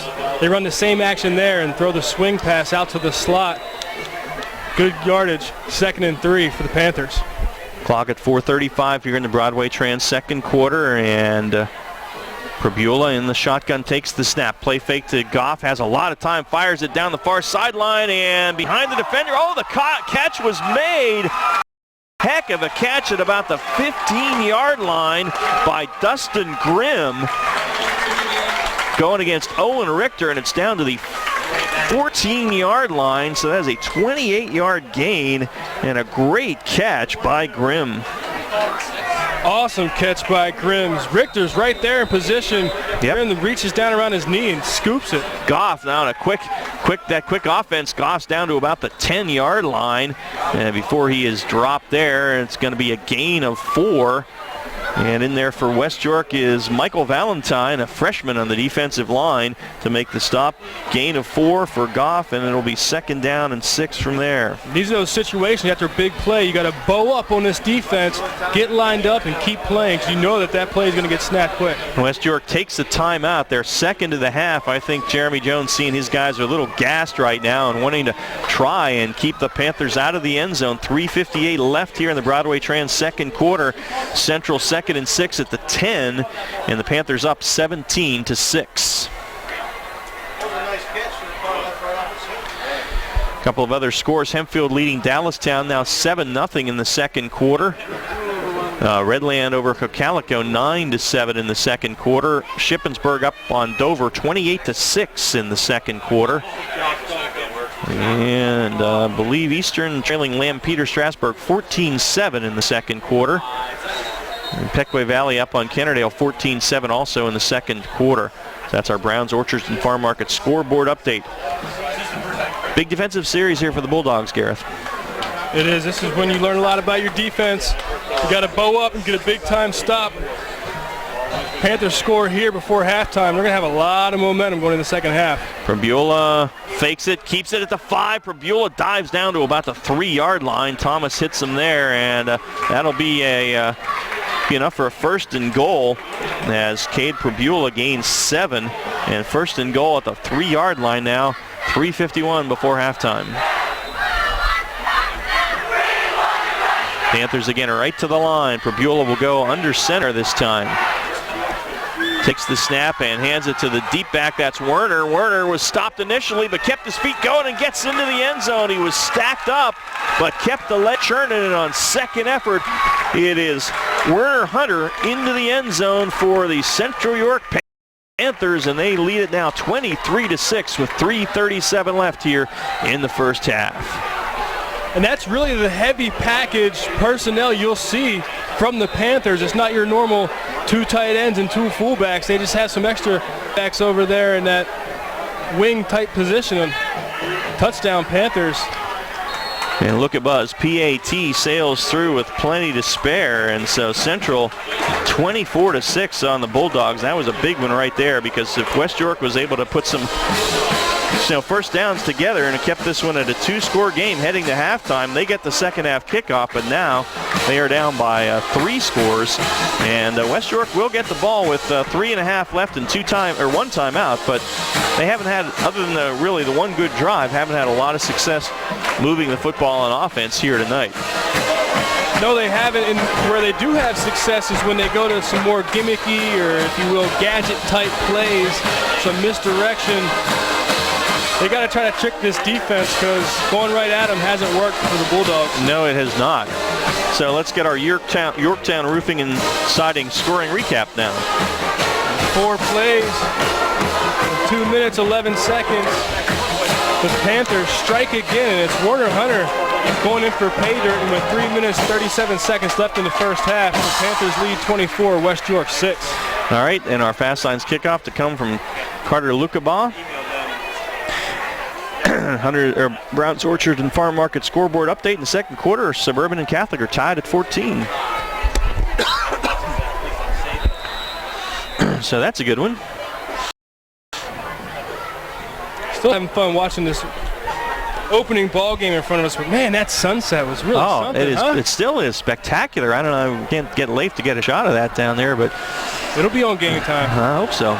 All right, Lukabaugh approaches it for the Fast Sign boot and puts it there. It's a low kick and goes through the hands of Shane Kaufman, picked up about the 15 by Anderson. Anderson straight ahead, has some running room. He's across the 40. Jamal Anderson to the 50. Lukabaugh able to grab him and bring him down at the 37-yard line, but a nice return by Jamal Anderson. They'll mark it at the 38, and that's what the Bulldogs needed right now. They're in good position at the Panther 38-yard line, 3:26 left before halftime, and West York's offense really needs to answer here to keep them in this thing. They're down right now 24-6. Big time play by Jamal Anderson, and that's what you look to as your older guys. He's a junior, to make spark plays when you're down and you need something to happen. And the Bulldogs need to capitalize on this great field position starting on the 37 of the Panthers. All right, so we'll see what they do as they whistle the ball into play now, and Johnson will go from the gun, 3 wides on the near side. Takes the snap, rolls to his right, looking to throw, fires it down the sideline. King is there, and did he bring it in? No, it came out late, or they say he brought the catch in and then lost it after he hit the ground. I'm not sure. They say that's a catch at the 5-yard line. The official standing there to mark it. And what do we have, a flag? Roughing the passer. But I think they say that King caught that one and it came out after he hit the ground. So either way, it's going to be good news for West York, but the official standing on the 5-yard line, so I'm guessing they're indicating that was a catch. He was hit pretty hard, but he may have had it long enough to rule it a catch. Well, that official's still walking right on the 5-yard line where that play ended, so the roughing the passer... And apparently I don't know what they're saying yet. It looked like to me that official indicated that was a catch. And they're talking about it now. The official, the side judge who was down there on the play, is running up to join the conversation. And the referee is asking him what the call was down there, because if it was a catch, West York will take that. Looks like they're walking off the penalty. Well, okay. I mean, the official never really indicated one way or the other, but he stood right there on the sideline, which we didn't think it was a catch. Apparently not, as they mark off the 15-yard penalty, so the 22, and it'll be first down from West York from there with 3:19 left. The stripes need to communicate a little better. Yeah. All right, first and 10 at the 22. Johnson out of the gun. Takes the snap. Going to run the option. He's going to keep it. And, he pitches it the last minute straight ahead. And, boy, that was a heads-up play. Kind of a dangerous play. But he did pitch it ahead to, was that Kaufman, I believe. And that's a gain of, where are they marking it? At the 17, a gain of 5 on the little shuffle pass. And it'll be 2nd and 5 from there. Tell you what, Johnson was going down and he shuffled it ahead. I'm pretty sure that was Shane Kaufman, and it'll be a 2nd down and 5 from there. That's dangerous, though. They had a couple of linemen downfield there. Yeah, well, no flags. 2nd and 5. Johnson takes it and keeps it on a play fake. Nice play fake. He's inside the 10 and dropped inside the 10 at about the 6 or 7 yard line. Anton Johnson, he's going to pick up, where are they going to spot it? At the 7. Picks up 10 to the 7 yard line, and it's 1st and goal for the Bulldogs now with 2:33 left here in the first half. You really see some of these athletes for the Bulldogs and what they're capable of. Quarterback Anton Johnson, wide receiver Joe King, Andrew Lamanna. These guys can make plays. Yep. Cadence Thomas. Jamal Anderson's got some speed. Yeah. Well, that's what Josh Oswald told you in the pregame. He said, we got to tackle these athletes because they have some. Yep. Stop the big plays. Yep. There's under 5 on the play clock. They get it off, and they hand it to go wide to Thomas. Made one guy miss, but that was it. And Justin Pinedo again in the backfield. Man, he has been there all night long. Drops Thomas for a 2-yard loss at the 9, and it's going to be 2nd and goal from there for the Bulldogs. 1:56 left in the half. Yeah, we've seen that matchup time and time again tonight. That's Pat Lichty on offense at guard, 213. And these guys coming in, Pinedo, 250. Bit of a mismatch. Pinedo was good last year. He was not listed as a starter, but he did start tonight, and he was a good D lineman last season. So 2nd and goal from the 9 now. Johnson puts Anderson in motion, fakes it to him, flag flies. Johnson inside the 5, down to about the 3, but we'll see what this flag is. I think it's going to be against West York as either an illegal motion or a hold out here on the wide receiver trying to block. And the Dogs were hoping to get a touchdown and tighten this thing back up before halftime, but that may become more difficult now. Illegal formation, I guess that was. Or illegal motion. That's 5 yards. So that'll move it back to the 14, and it will be again 2nd and goal from there. So that's not as bad as it could have been if it had been a hold. So $1:23 left before halftime, and West York trailing 24-6, trying to punch one in before halftime and make this thing a game again. It hasn't been a sloppy game at all, but that's the 4th penalty for the Bulldogs. Panthers only have 2 tonight. Inopportune time as the Bulldogs really need to get some more points on the board before half as the clock ticks down to 1 minute and 10 seconds. 2nd and goal from the 14 now. Johnson in the shotgun as he takes the snap and has time now, and running out of time, rolls to his right, fires it. Oh, that could be picked, and it is picked in the end zone, and he came out, which he shouldn't have done. He's tackled at the 1. The pick was made by Jordan Bowie, and he's tackled at the 1-yard line. Ill-advised throw by Johnson as he was scrambling, and it was intercepted by Jordan Bowie. And do we have a flag down? Somebody's saying in the booth. Oh, a personal foul against Central. Was that after the interception? Yep. Was that, or was it? We'll have to see. If it was a post-possession penalty, it will still be Central ball, and apparently it is. He said dead ball foul. So that's a tough turnover for West York as Johnson with the pick, or throwing the pick, the interception made by the cornerback Jordan Bowie. Now, one thing Bowie did wrong was he came out of the end zone with it and was tackled at the 1. So with 57 seconds left, Central just needs to not get the safety here. History is the best predictor of future outcomes and performances. We saw earlier where Anton Johnson threw that shovel pass as he was going down. Yeah. He'll take that risk. He tried to force another pass. Yep. Ends up getting intercepted. That was a rather profound statement you made there. Well, I'm impressed. Hey, hang out with me long enough. Okay, I might learn something. So it's going to be 1st and 10 for the Panthers. The ball is right, actually a little bit inside their 1-yard line because Bowie was tackled right about the 1, so that penalty was about a half yard. So Central needs to stay out of their own end zone, and West York just now needs to guard against giving up a big play to get completely buried here. They're down 18, and there's 57 seconds left in the half, and the Bulldogs, they're feeling bad right now. They were threatening to score and have it picked off in the end zone. We've seen this Bulldogs defense get aggressive and dial up some pressures, so Panthers need to be cautious here and get some space. Bulldogs were in the Weckers carpet red zone, but unable to take it home. Prabula under center now. Takes the snap, but a whistle blew first, I think. Flag from the side judge, so we'll see what that is.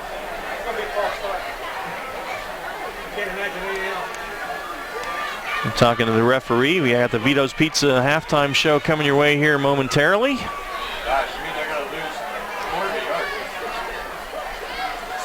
Illegal or delay a game against Central, so that's about a 1-foot penalty, so no big deal there.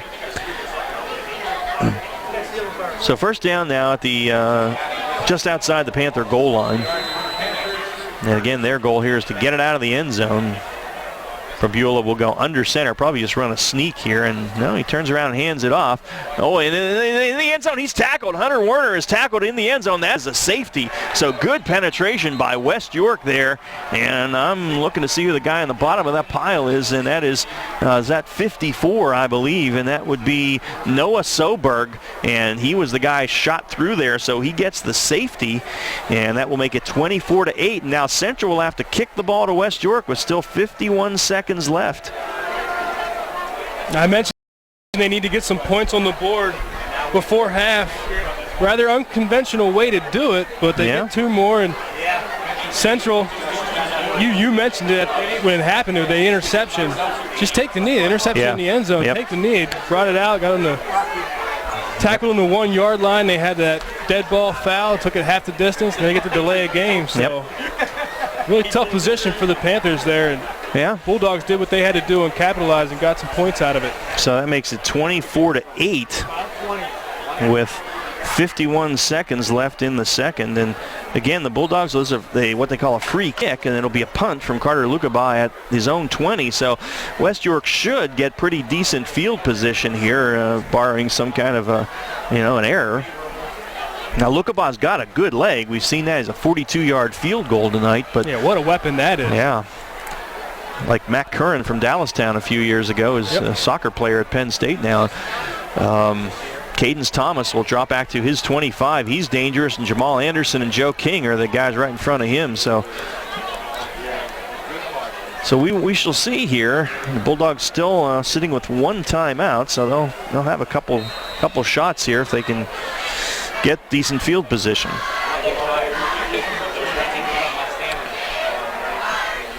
And Lukabai will punt it. We've seen big returns on punts from West York earlier tonight.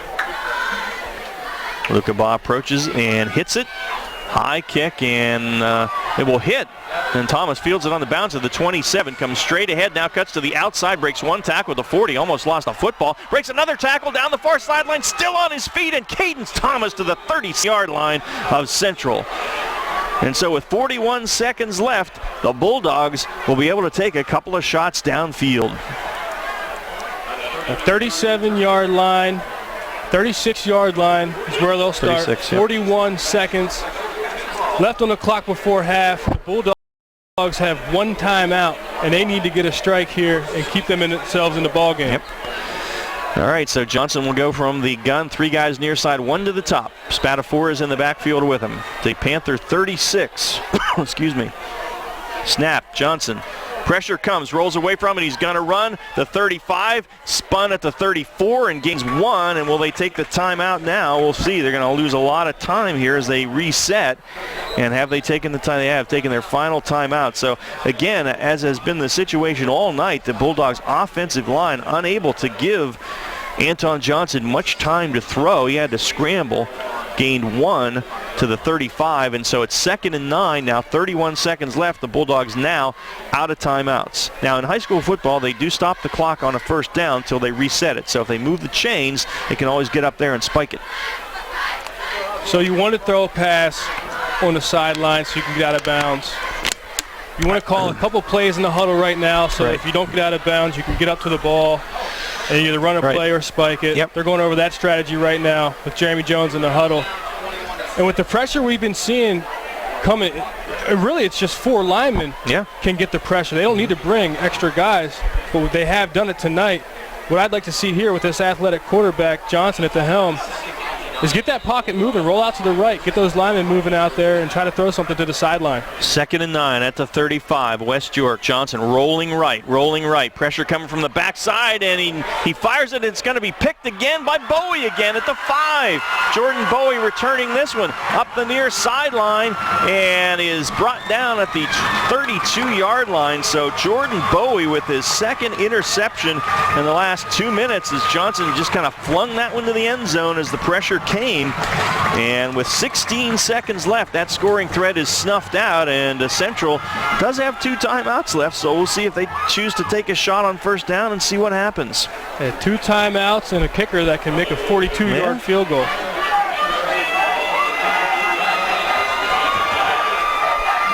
Well, you'd like to see Johnson make a little better decision there. He got hit as he was throwing it, but nothing there. Get rid of it. Yeah.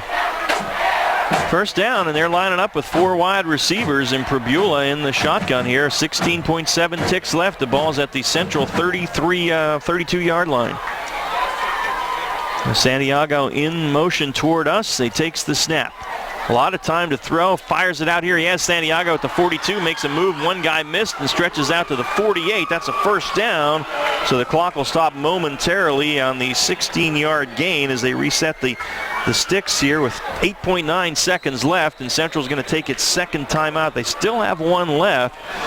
And so they right now are about 25 yards away from Carter Lukabaugh field goal range, because if they get it down to about the 25, 27-yard line, he can take a boot at 42-yarder. So they were at the 25-yard line last time. 25 last time, and he had a couple yards to get. He could have maybe from the 30. Yeah, maybe. That one snuck across, but I mean, if I'm 45 or in, I'm going to attempt it with him.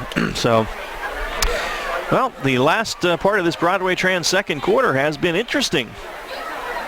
Yeah, we've had 2 interceptions, one in the end zone, one at the 5. We had a safety, and now we'll see if Central is able to set it up for a long field goal attempt or even more. They have 1 timeout left, so they can use the whole field. 3 guys at the top of the formation, 1 to the near side. Here's the snap to Pribula. They look at a little screen. They get it up there, and they get it to Sturgis. Sturgis still on his feet inside the 30, and he's out of bounds at the 29-yard line. And so that is a gain of 21 and 23, and so they may be set up for a field goal attempt here. We'll see. Little flanker screen. 0.9 seconds left, and Central will take its final timeout. So this is all working out just the way the Panthers would hope. So it would be, if they, I don't know if they're going to go for a field goal or fire one to the end zone. Here's going to be a 46-yard field goal attempt. I like that strategy much more. You saw West York when they threw that second interception. Well, they have 19 seconds left. Yeah. Could have taken a couple plays downfield. Yep. They didn't have any timeouts left, but they tried to go for all of it right away. Right. And the Panthers, you see they run the slip screen, try to work the field, maybe get something underneath, run another play. Granted, they had the timeouts to work with, but I like the strategy, not going for the home run right off the bat. And Carter Lukabaugh will attempt a 46-yard field goal out of the hold of Joe Jones, and I believe Drew Anderson's the snapper. So we'll see. He made a 42-yarder at the end of the half here.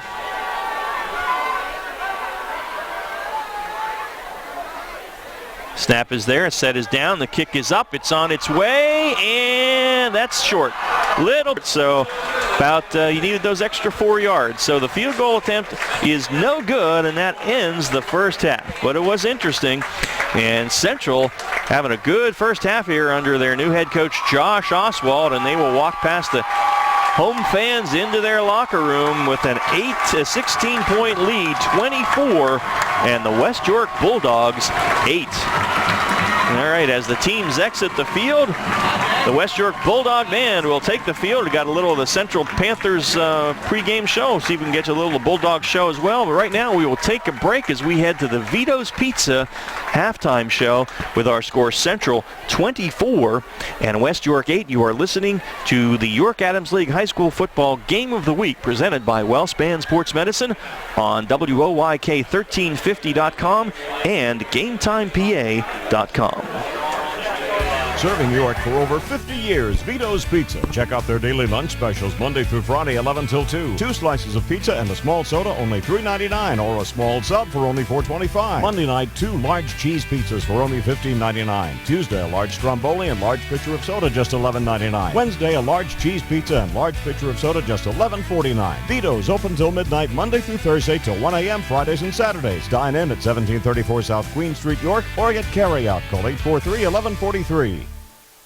When she looks up and says, "Dad, I'm playing field hockey," Try not to show fear. She's quite capable of joining that fury of females turning downfield, sticks in hand, ready to conquer and crush the opposition. In fact, in her mind, she's been ready to play. But you won't be ready until you take her to Flying Feet Sports Shoes. Flying Feet.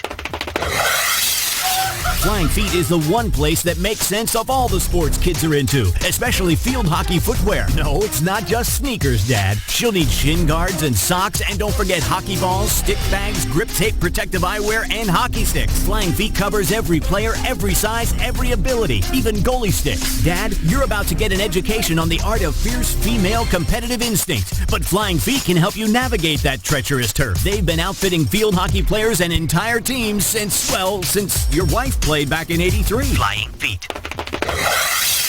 Flying Feet Sports Shoes, 1511 Mount Rose Avenue, York, just off exit 11 of I-83.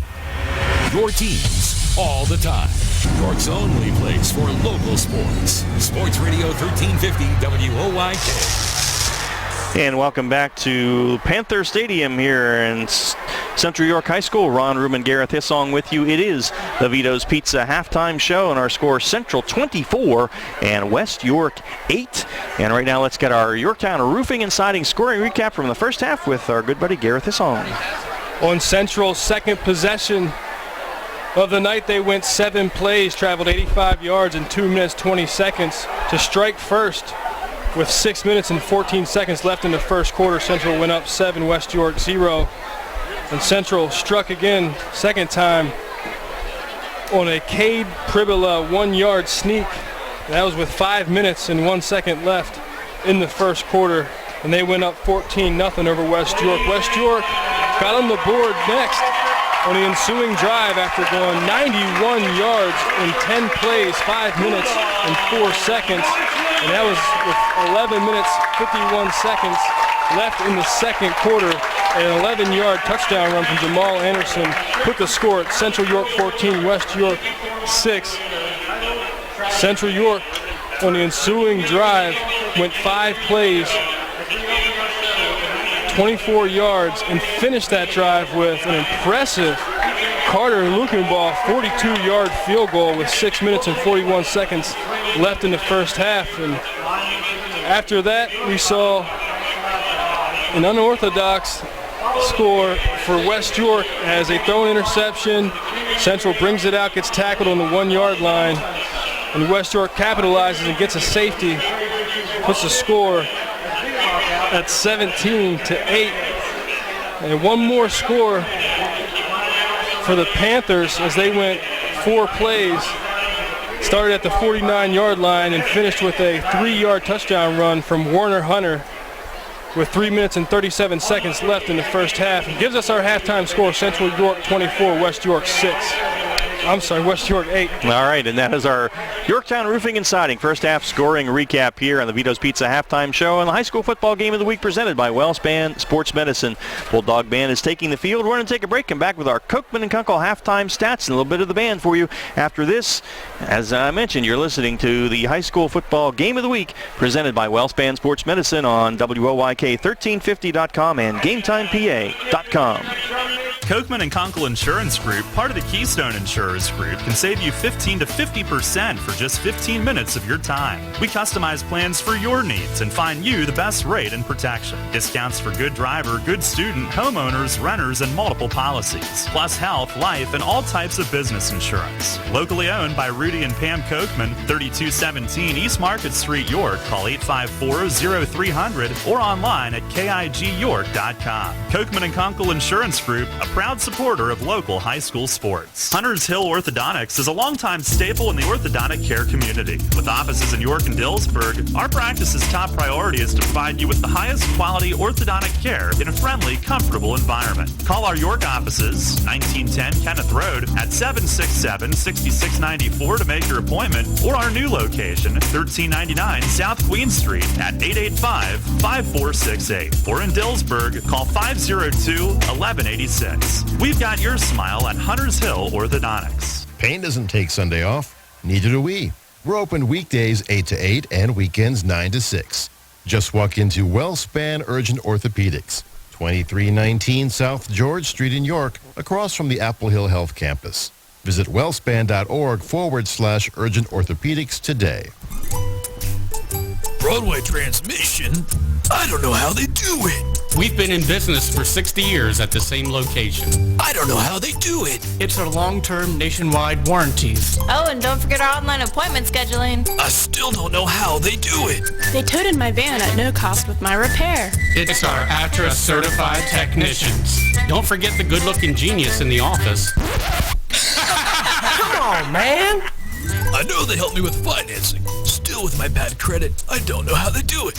I did my research and felt comfortable that Broadway is a AAA approved specialty repair shop. I showed my AAA card and saved some hard-earned cash. I was happy to get a $100 rebate in the mail after the job was done. I sure don't know how they do it, but I do know they get it done, and they get it done right. Broadway Transmission.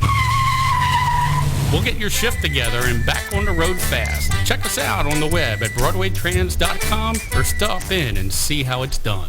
First in York, first in sports. Sports Radio 1350, WOIK. West York Bulldog Marching Band on the field. Let's give a little bit of listen here in the Vito's Pizza halftime show. Central 24 and West York 8.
All right, the West York Bulldog Band performing at halftime here for the fans, and the Central Band, outstanding job in the pregame, and the Bulldog Band, a lot of appreciation from the fans here for all the bands, the outstanding music programs here in York County, and we appreciate all the work that they do as well to get ready for these games and bring the spirit here. Our halftime score on the Vito's Pizza halftime show, it's Central 24 and West York 8. Time now for our halftime stats, courtesy of Cookman Kunkel Insurance for the Bulldogs. On the ground, Cadence Thomas, 6 carries and 18 yards in that first half. Jamal Anderson, 1 carry, but it was on a reverse, an 11-yard touchdown run. Anton Johnson, 9 carries for 27 yards, and Nick Spatafora, 2 carries, -5. So the Bulldogs on the ground, 18 carries, 51 yards. In that first half. Through the air, Anton Johnson, 6 of 11 passing for 77 yards, but he does have 2 interceptions, both in the Weckers Carpet red zone, so those certainly hurt the team. And on the receiving side of things, Joe King, 2 catches, 42 yards. Cadence Thomas, 2 for 23. Nick Spatafora, 1 for 7. And Shane Kaufman, 1 for 5. Dogs with 128 yards of total offense. For the Panthers, Noriega Goff leads them in rushing, 8 carries, 39 yards, and a touchdown tonight. Eddie Santiago, 1 carry, 5 yards. Cade Prabula, 2 carries, 8 yards, including a 1-yard touchdown run.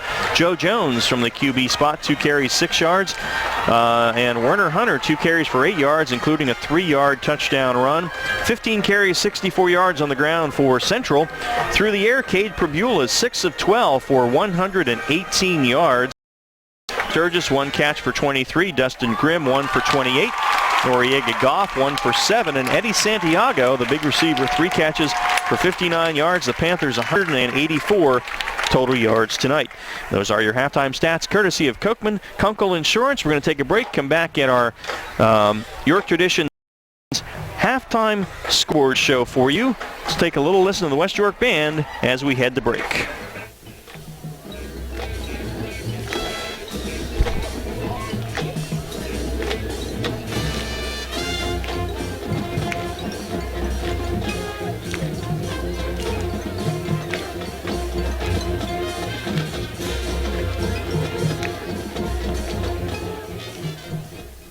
know why Apple Ford of Redline is York County's most loved Ford dealer? I got 0% financing for 72 months and $1,000 for retail bonus cash. I just saved more than $10,000 off MSRP on my new 2016 F-150. Check out Apple Ford's hundreds of positive online reviews.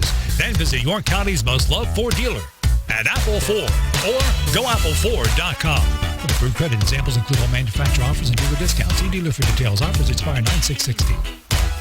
Today, it seems everybody is offering a discount on car insurance, but at what price? Reduced protection, impersonal service. At State Farm, you can earn discounts and still get full service and dependable protection from the world's largest car insurer. See me, Trish Hauser, 1865 Susquehanna Trail North, York, for the State Farm multiple line discount. With State Farm, you get an agent you can depend on and an insurance company you can trust. For the details on State Farm's multiple line discount, see me, Trish Hauser. To get ready for every Penn State football game, keep it on Sports Radio 1350. I'm Ron Ruman, and each week during the fall, I'll bring you the latest on this Saturday's game, with comments from Coach James Franklin and Nittany Lion players. Listen for reports throughout the day, Wednesdays through Fridays. Brought to you by Penn State York, your neighborhood SureSave Markets, and financial advisor Dave Sprinkle. For your Penn State football fix, stay tuned to Sports Radio 1350 WOYK. Hi, this is Dan Patrick. Join me weekday mornings at 9 on Sports Radio 1350 WOYK. And welcome back to Panther Stadium at Central York High School. Ron Ruman, Gareth Hissong with you as the Bulldog Band wrapping up its halftime show on the field tonight. Let's get our halftime scoreboard courtesy of York Traditions Bank. Other scores of key action in the York Adams League. At the half, it is Southwestern 21, Gettysburg nothing. Halftime, a good one. Suburban and Catholic tied at 14. It is in the third quarter now, Bermudian over New Oxford, 27-14. At the half, a good one in Dillsburg. Northern leading Susquehannock 7-6. Dallastown and Hempfield are tied at 7 at the half. It is Redland over Cocalico, 22-7. That one also at the half. And Shippensburg big over Dover, 35-6. That is at halftime as well. Northeastern 53-0 over Daniel Boone at the half. Wow, Bobcats making a statement there. Trinity and Delone are tied at 7 at halftime. Annville Cleona over Biglerville 21-6 at the half. Lampeter Strasburg 28, Eastern 7 at the half. It's Pequay Valley 14, Kennerdale 7 in the third quarter. Hanover 49, James Buchanan 12 in the third. And Red Lion Lions in a tussle with Waynesboro, 17-14. As the Bulldog Band wraps it up to the appreciation of the fans here at Central. Red Lion led that one 14-0 after one, but it's 17-14 Lions at the half. And Spring Grove leading Hershey 21-9. That is in the third quarter. Reading over William Penn 14-0. They've started the third. And Fairfield leading St. Joe's 27-0. That one is in the third quarter as well. Littlestown 20, Whirling Springs 0. That in the third quarter. And that is the York Traditions Bank halftime scoreboard show here at Central York High School, where the Panthers lead the Bulldogs 24-8. We're going to take a break, come back with our Penn State York Coaches Pep Talk. Did I get the sponsor right? No, the Iaconos Coaches Pep Talk. Right after this, you're listening to the York Adams League High School Football Game of the Week, presented by WellSpan Sports Medicine on WOYK1350.com and GameTimePA.com. My name is Bob Innerst. I've been a York Traditions Bank customer since 2008. One of the things that I like about York Traditions Bank is that I know everyone is right here in the York area and everybody's local, and the decisions are made, right here at the bank. So I feel very comfortable if I need a loan or if I have a question about anything, I'm going to get the answer from the people right here. Because we live here too means that they share a lot of the same concerns that I do. I know that they give back to the local community, and it really makes a difference. They're invested here, and that's important to me.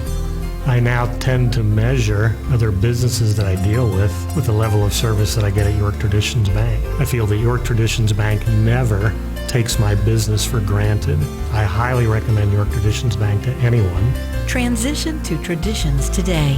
York Traditions Bank. Member FDIC, Equal Opportunity Lender.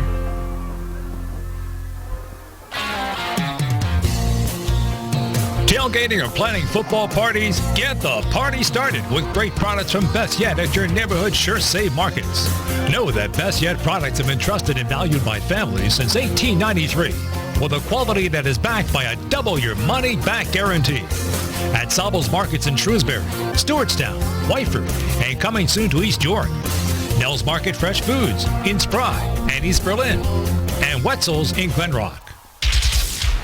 Join me, Steve Zabin, mornings at 6 on Sports Radio 1350 WOYK. And back at Panther Field at Central High School, Ron Ruman and Gareth Hissong with you in the Vito's Pizza halftime show, Central 24, West York 8. All right, let's get our Iacono's coaches pep talk. Let's get with Josh Oswald and the Panthers first. Gareth, what were they doing in the locker room? Keep the foot on the gas pedal and do not let up against these Bulldogs. Capitalize on offense, continue to execute, continue to keep that fast pace, and do not let the Bulldogs get back in this ball game. All right, how about Jeremy Jones and the Dogs? They get the opening kickoff. Ron, if you think about it, we're a couple mistakes and a couple plays away from the Bulldogs really being in this game. We saw some splash plays. We see some of the athletes they have. They have to execute on offense. They have to they've had 4 penalties on offense that first half. They can't shoot themselves in the foot. They can't have any more turnovers, 2 interceptions in the first half. They execute on offense and do some things on defense to stop this Panthers fast-paced attack. They could get back in this ball game. All right, that's our Iacono's coaches pep talk. The second half comes your way next on Sports Radio, WOYK1350.com and GameTimePA.com. Attention high school juniors and seniors and adults. The Penn State Day Fall Open House at Penn State York is coming on October 15th. Learn about the admissions process and timeline, meet our faculty and students, and more. Penn State York's Fall Open House, 9 a.m. to 1 p.m. on Saturday, October 15th at the Poulo Center. Registration begins August 15th. For more information, contact Shelley Drabick at 717-718-6704 or email mdrabick@admissions.psu.edu. They leave their homes and families every day just as we do, to go to work. Yet their workday involves doing things nobody wants to do, from the mundane duty of traffic control, to the heartbreak of an accident scene, to the unknown dangers of responding to a 911 call. Police work can be a thankless role in today's society. Maple Donuts recognizes that our police force gives us their dedication to the job, and for that we owe them our thanks. Although we can't possibly express our gratitude for their choice to take on such a needed role in our community, as a small token of our appreciation, Maple Donuts proudly says, "Officer, the coffee's on us." Any on-duty officer who stops by any Maple Donuts location will receive a free cup of Maple Donuts' famous coffee. And to officers throughout the York, Lancaster, and Harrisburg areas, thank you for choosing to serve your community. Maple Donuts tastes right. Every day, Fast Signs helps businesses like yours with their visual communications. We ask the right questions, recommend smart solutions, and help you build your business. Our knowledgeable consultants uncover your communication challenges and provide visible solutions. At Fast Signs, we're innovators, planners, and designers. We're more than fast, more than signs, and we're more than ready to help. Contact Fast Signs today. Visit our store next to Sam's Club in East York or visit us online at fastsigns.com. Your teams all the time. York's only place for local sports. Sports Radio 1350 WOYK. And back at Panther Stadium at Central York High School, Ron Ruman and Gareth Hissong with you. We are ready to start the third quarter, brought to you by our friends at Maple Donuts. And West York will receive that Fast Signs opening kickoff, and the Dogs are down 16, so they really need to do something offensively here. You know, I got to talk to our sales guy because the third quarter is always sponsored by Maple Donuts. And this is about the time I'm getting hungry, and then we talk about Maple Donuts. Or maybe we can get them to send. I wouldn't mind donuts before the game, halftime, and after. Yeah. Is that too much? No, that's not too much. You're a young man, you're a big guy. You know, you can handle it. You need some donuts. That's right. Some carbs, right? That's some maple donuts. Oh. All right. So Carter Lukabob will boot it. The Bulldogs will go right to left here in the third quarter, as we are ready to go with our Fast Signs kickoff to start the second half of our kickoff next week's Northeastern and Suburban. That should be interesting. Join us. And here's the kickoff by Luca Baugh, and Thomas will field it at the 1, dropped it, and it's in the end zone. That'll be a touchback. So the Bulldogs will start at their own 20. Again, tomorrow morning, 9 o'clock. Don't forget, the good doctor, Wayne McCullough, Central PA Game Day, the only way to start your sports weekend. If we think back to the first half of things that were working for this Bulldogs offense, I mentioned the gimmicky plays, the counters, the misdirections. That really worked for these Bulldogs and kept the Panthers defense on their heels and kept them guessing. If you could do that, get a couple positive plays, and then maybe go to the perimeter, go to the air. We've seen some arm talent from Anton Johnson at quarterback. And he is in the shotgun to get started here with the second half, 3 wide receivers. Takes the snap, hands it to Cadence Thomas over the right side, and Thomas fights his way out to the 24-yard line for a gain of 4. He was working hard to get those 4 yards, and it will be 2nd down and 6 from there as David Miller, the defensive end, the senior, on the stop. Really anything you can do to avoid sitting back in the pocket, keep that pocket moving. As we've seen time and time again, pressure from this defensive front, and also number 42, Quinn Baca, in the backfield a lot.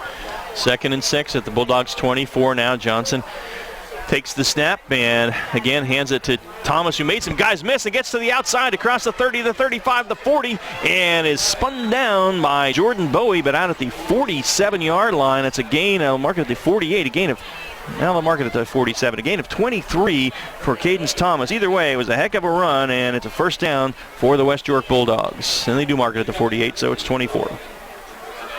Good decision by Johnson. They run the quarterback read. They see that defensive end buzz his feet, gives the handoff, and the playmaking ability of Cadence Thomas is fun to watch. 1st and 10, West York, their own 48. Opening drive of the second half. Play fake, and Johnson has it, and he busts through. He's got a 1st down as he gains 11 down to the 41 of Central. Good hole that time. We've been on the offensive line a little bit. Uh-oh, Johnson's hurt, and that's not good news. He's limping, and he's heading toward the sideline, so you have to get somebody in there for at least a play, I believe. I don't think he can go. He gained 11. And he's back in the huddle. Okay. Well, you can play hurt, not injured. I guess so. Look like a Charlie horse or something. Yeah. Of that age, or maybe a cramp. Yeah, he's still looks like he's cramping up. Pulling his toe. So, wow. So 1st and 10 at the Panther 41-yard line as Johnson will take that snap, does so, hands it off to Thomas. Oh, he is hit immediately and goes down at the 45-yard line as somebody's busting through. I can't get the number, and that was number 21. Deontay English from his linebacker spot. It's a loss of 4 for Thomas as he just came blowing through that time. It's going to be 14 now at the 45. English did an impeccable job of timing the snap count there. He was there just about as quick as the ball was. Man. So 2nd and 14 now. West York just outside the Panther 45, 2 minutes into the Maple Donuts 3rd quarter.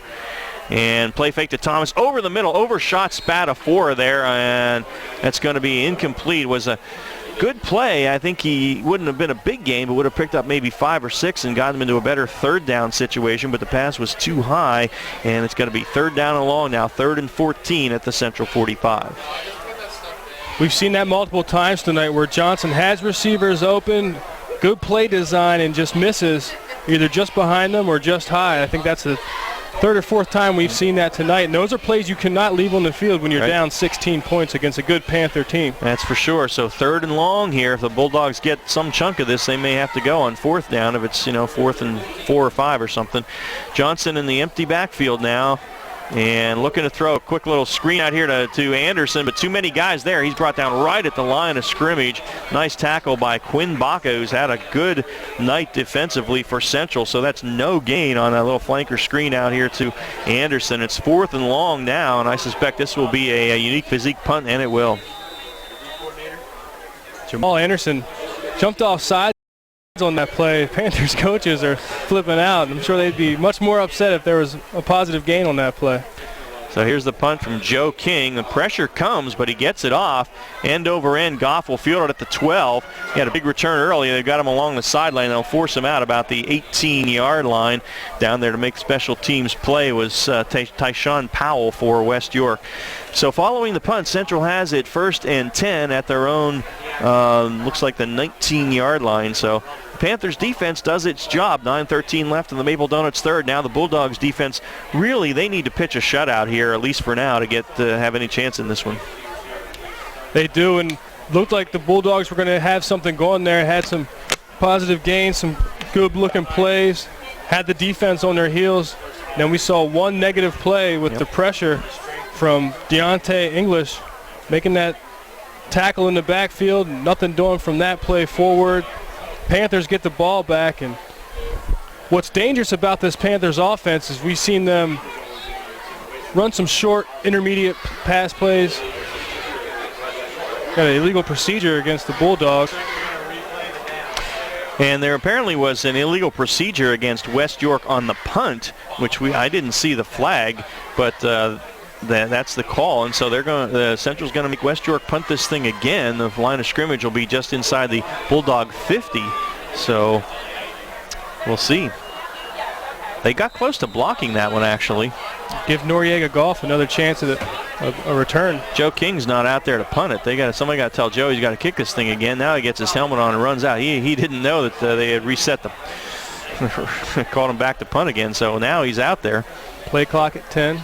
All right, he gets the snap, and King, high kick. They're trying to kick it away from Goff, who's dangerous, but he fields it on the run at the 20, and straight up the middle he comes and is out to the 29. So Central picked up about 10 by taking that penalty, and they'll have it 1st and 10 at their own 29-yard line. They try to kick it away from Goff, but dangerous kicking in all that green space over there. Mark it at the 28. Brown's Orchard and Farm Market scoreboard update in the third. Southwestern Mustangs up big on Gettysburg 28-0. Catholic and Suburban still tied at 14 in the third. Northern leading Susky 7-6 in the third. Dallastown up on Hempfield 14-7 in the third. And Redland leading Cocalico 19-15 in the third. 35-6. Shippensburg over Dover in the third. 53-0. Northeastern over Daniel Boone also in the third. Catch you some more scores in a moment. Perbula in the gun, high snap, he gives it to Goff, looking to run wide. He's turned back inside by Thomas, but a big hole up the middle, and he cuts back. He's at the 50, the 45, gets an escort down the sideline, the 30 inside the 20, and they take him out at the 5-yard line. Good hustle by Cadence Thomas, not to give up on that play, but a heck of a run by Noriega Goff, and some nice downfield blocking that time by, I can't get the number of that guy, but it was, I think, Santiago.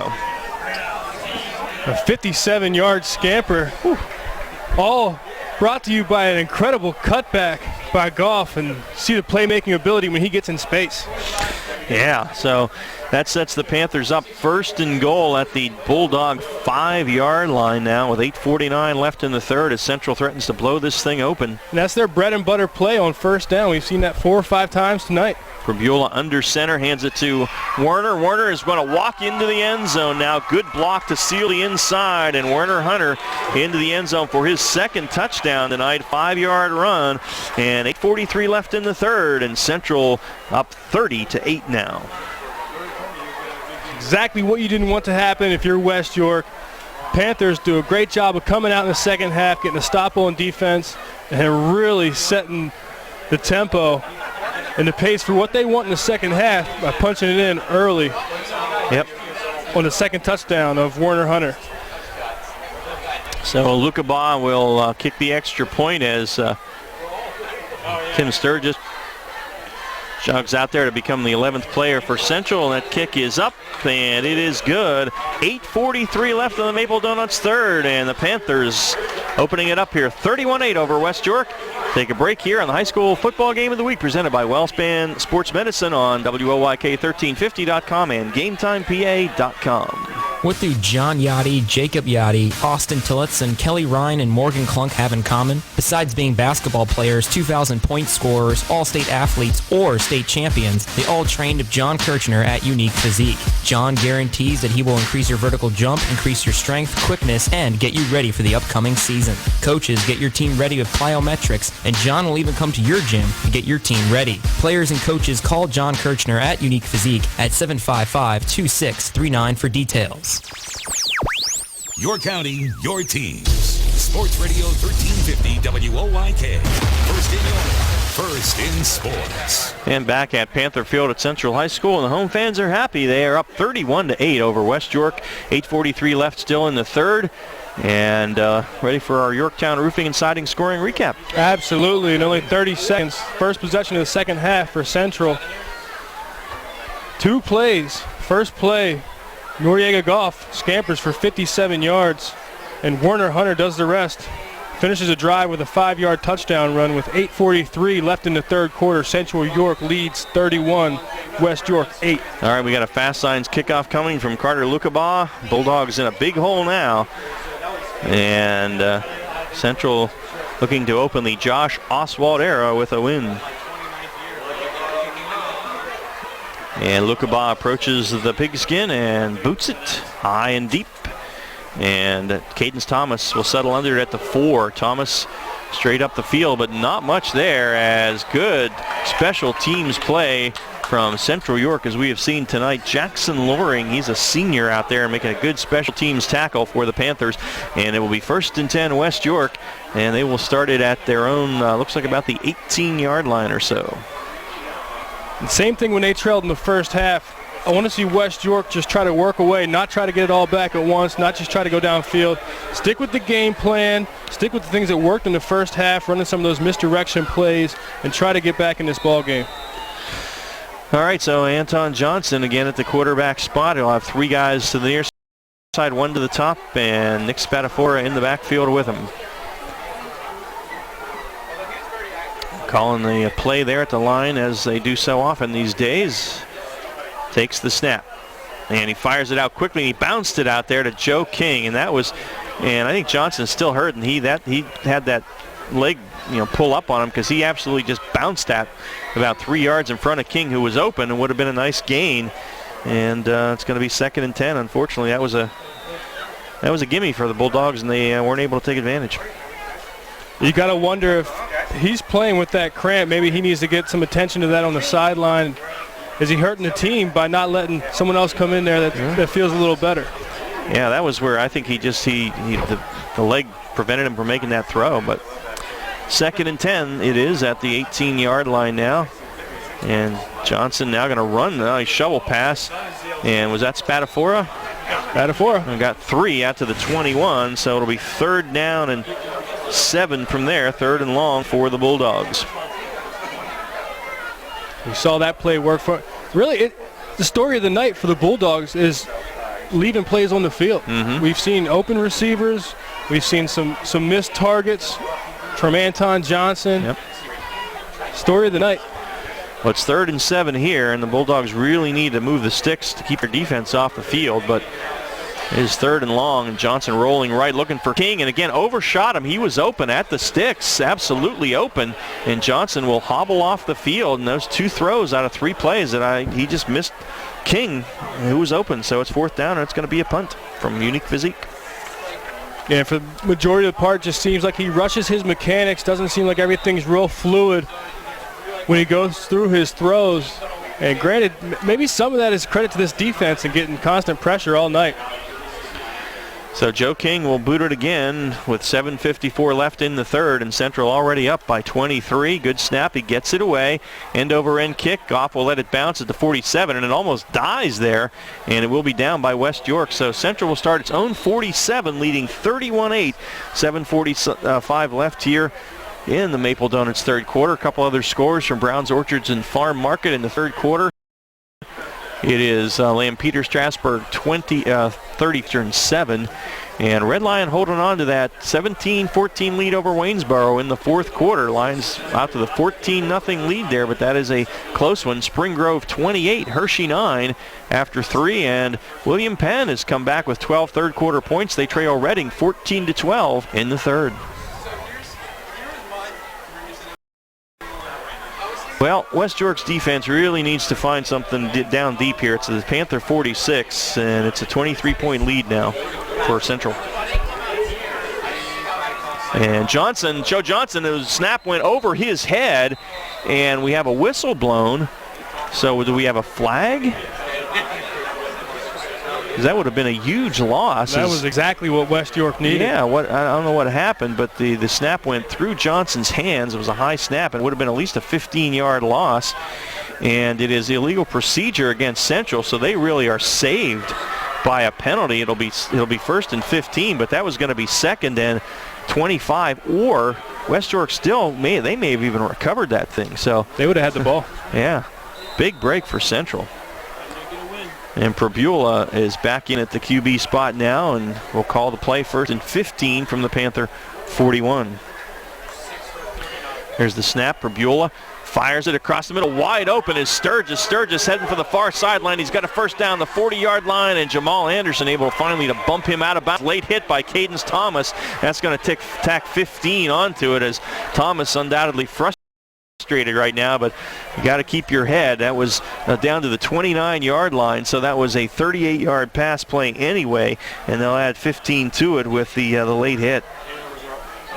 That's all frustration penalty. Yep. And Sturgis, seen that play earlier tonight. Sturgis had, I think, a 20-some yard game. Yeah, 23. Yep. Runs that skinny post. And before it was against zone, that was against a man defense in the secondary. So they'll tack the late hit on, and that will move the ball down to about the 19-yard line. So in the Weckers Carpet red zone, the Central Panthers have it once again, looking to add to this 31-8 lead as we're beginning to flirt with the mercy rule here. I don't think we expected that tonight. So it is first and 10 Central, just inside the Bulldog 20, so just into the Weckers Carpet red zone. And now they're going to move it further. Thought that was a 15-yard penalty. So now they'll mark it at the 15-yard line, and it will be first and 10 from there.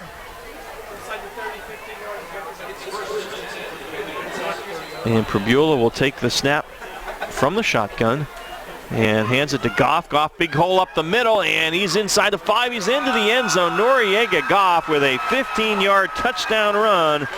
And there's just not a lot of spirit left on the Bulldog defense right now, as this one has gotten away from them. But they've got almost 20 minutes of football left to play and 9 games after this, and I think they just need to rally right now and realize that they still can have a decent season here. Central's playing well tonight. They are, and I think that's the second touchdown for Noriega Goff. He's a big-time player for this Panther squad. Luca Baugh in for the PAT. Low snap, but Johnson able to get it down, and it's up and through. So we have 7:27 left here still in the Maple Donuts third quarter, and it is now 38-8. Central York Panthers have blown this one open. Take a break, and we'll come back with more of the high school football game of the week presented by WellSpan Sports Medicine on WOYK1350.com and GameTimePA.com. If you're buying new flooring, besides clicking around the internet, you need to see Weckers Flooring Center. You'll be excited by Weckers' new design center for luxury vinyl tile. Weckers' expanded hardwood and laminate departments will impress you. And Weckers' variety of carpet truckload buys on remnants and rolls is unmatched. But the reason to choose Weckers is trust. From the buying experience to the installation. That's why they're voted best 11 years running. Weckers Flooring Center, Route 30, Hellam Exit. Hi, this is Dan Patrick. Join me weekday mornings at 9 on Sports Radio 1350 WOYK.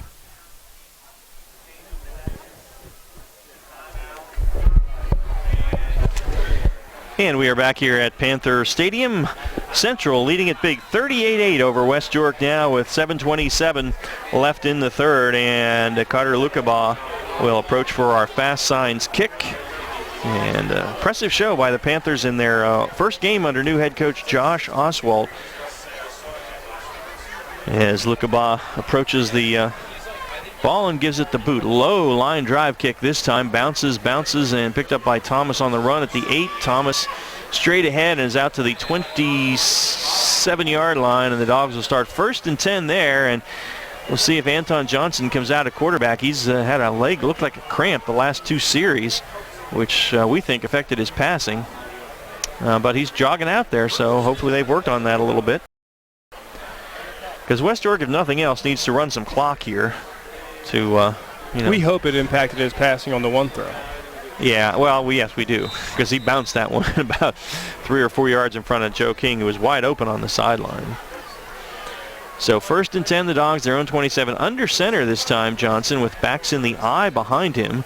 And he hands it off to Thomas, who's hit the backfield, got away a little bit from the first guy and fought his way back to the line of scrimmage. It'll be 2nd down and 10 from there. That was Quinn Baca again in the backfield. And it's going to be no gain, 2nd down and 10. It's really been a story of inconsistency for West York tonight. We've seen the talent. We've seen the flashes of good plays and good execution. It's just leaving plays on the field. And that inconsistency in this offense, that's got them down 30 points. Yep. Johnson out of the gun now on 2nd and 10. See if they throw it. They do not. Johnson's going to keep it and turns it upfield and gets a good run out to about the 35-yard line. He's going to be a couple yards shy of the 1st down. Nick Espino on the stop. Gain of 8. It's going to be 3rd down and 2. Well, you're right, Gareth, and West York definitely has some talent there. They've been overmatched on the line, but they're not going to see lines all season long of this size, and they need to realize, keep their heads up, learn some things here, and realize they can win some games throughout the other 9 games of this season. Well, when you talk about inconsistency, it's hand in hand with a young team like they have at West York. There's a lot of young guys, not many seniors on this team. And it's 3rd down and 2, and bam, they handed it off to Spadafora, and he is hit right at the point of the handoff. As coming through there was Deontay English from the linebacker spot. No gain. It's going to be 4th down, and West York they have not been able to run up the middle tonight at all. Yeah, English.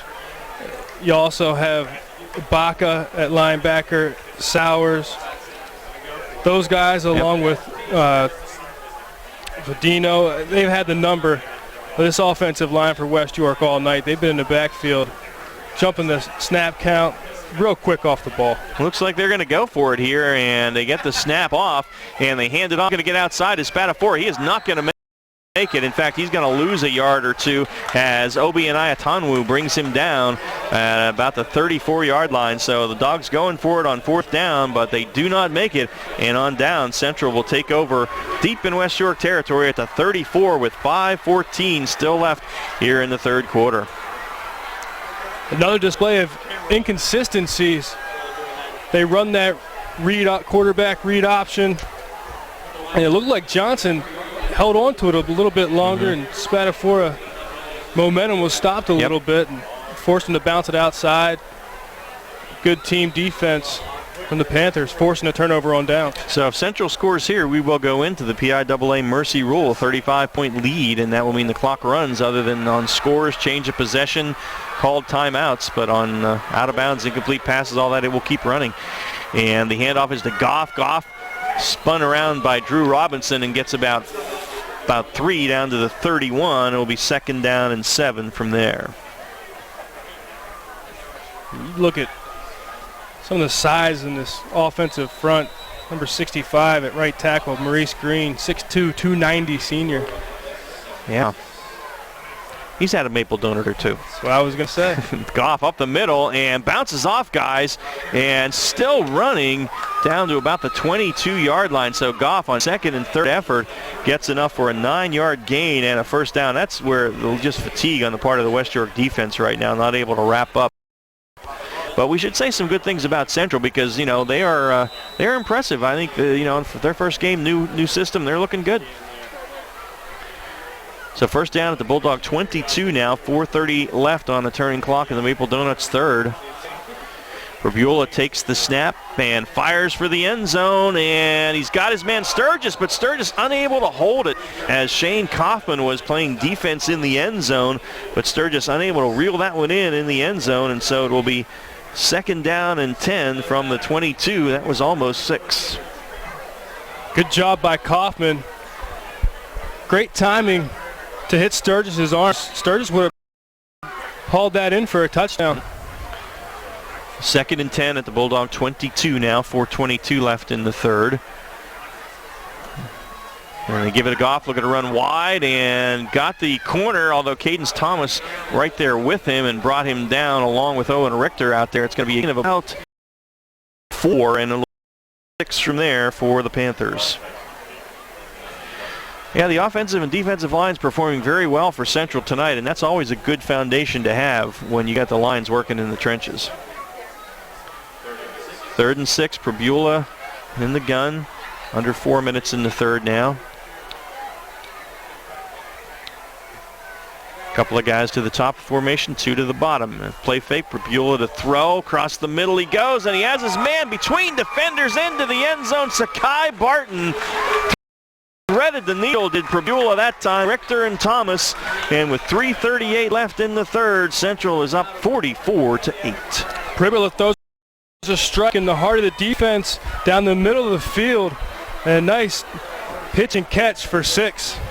Sakai Barton, the senior wide receiver's first catch tonight. And Carter Lukaba is working his right leg out tonight. He will attempt another PAT.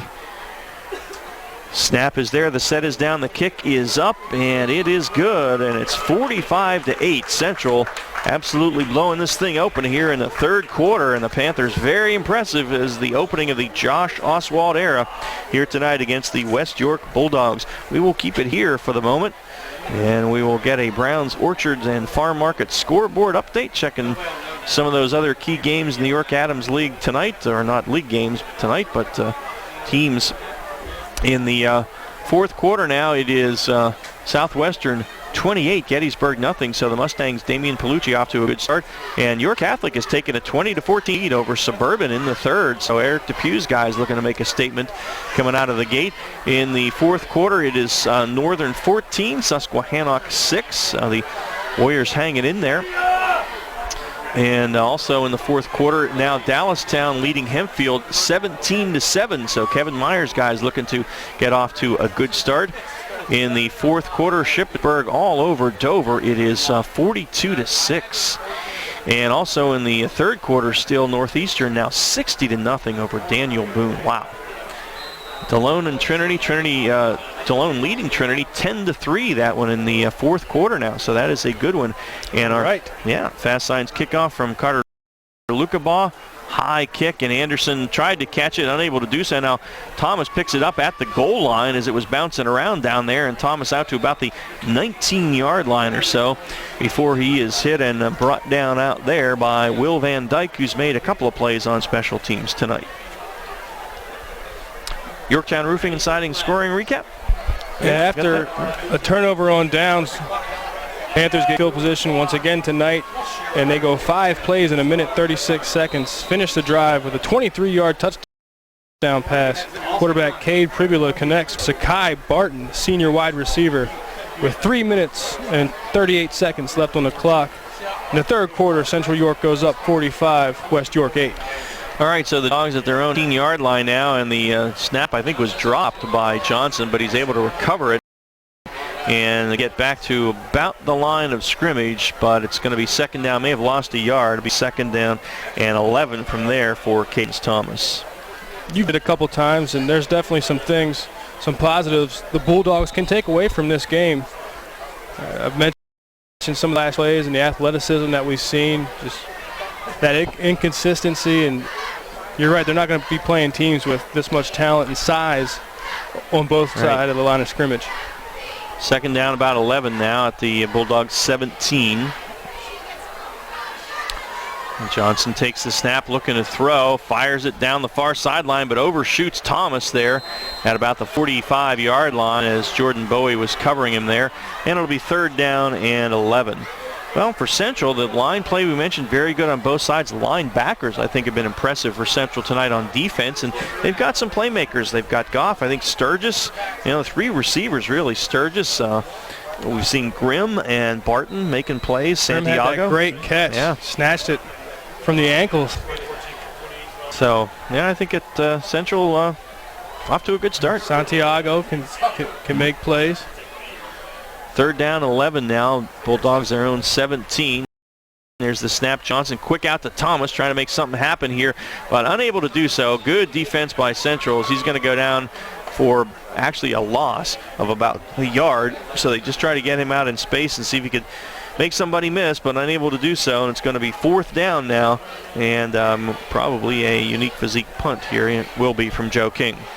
Yeah, all the linebackers for the Central defense, Baca, English, Sowers, seen them in the backfield a lot. Seen them really do well in space as well. Haven't called their names a lot because nothing really happens. Right. And King's punt, it's a wobbler, end over end, hits the 45. Goff picks it up at the Panther 49, makes one guy miss, and straight up the middle, and he is brought down about the 35-yard line as Willie Martin, a junior on special teams for the Bulldogs, making the hit. The Panthers in good field position at the West York 35 with 1:02 left in the Maple Donuts 3rd quarter, and Central up 45-8 tonight. Yeah, my last point about the linebackers for the Panthers is not only their ability to get the pressure on the passer and stop the run, but they play sideline to sideline. You see the speed with those linebackers. Yep. All right, and the Bulldogs come out. The Panthers rather. Joe Johnson will be at quarterback now, and several new guys in there. So bear with your play-by-play fellow as he tries to pick up some new numbers here. As we're in the final minute of the 3rd quarter, and the handoff goes to Chris Collins, and he's over the right side down to the 30, and that's a gain of 5 for Chris Collins, his first carry of the night. It'll be 2nd down and 5, and the Panthers with the hurry up will still be able to get one more play off here tonight, or not tonight, in the 3rd quarter yet. As they hustle up to the line now, Johnson at QB, and he takes the snap, turns, hands it to Collins. Collins off the right side, big hole at the 20, dragged down from behind right about the 19-yard line. Justin Wetzel on the stop, but that's going to be enough for a 1st down. They'll move the sticks. But that probably, I don't think they're supposed to stop the clock here on 1st downs, but they wind it now. And that will be the end of the 3rd quarter. After 3, it is all Central. Panthers 45, West York 8. Take a break, come back with the York Mitsubishi 4th quarter. You're listening to the York Adams League High School Football Game of the Week, presented by WellSpan Sports Medicine on WOYK1350.com and GameTimePA.com.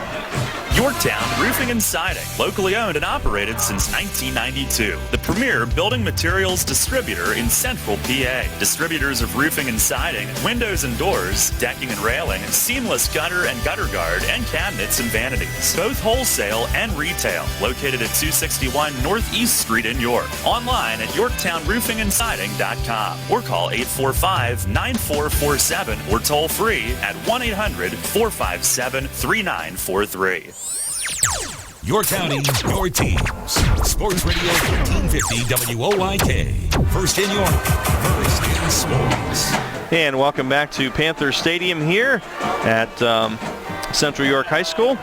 Ron Ruman and Gareth Hissong with you as we're about to start the 4th quarter. An impressive performance tonight by the Central York Panthers as they are up 45-8, and 2nd down and 10 at the, or is it 1st and 10 rather, at the West York 24-yard line, looking for more.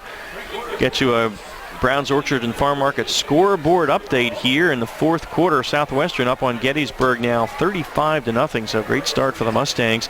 And York Catholic leading Suburban in the 4th 20-14, so that's a good one across town here.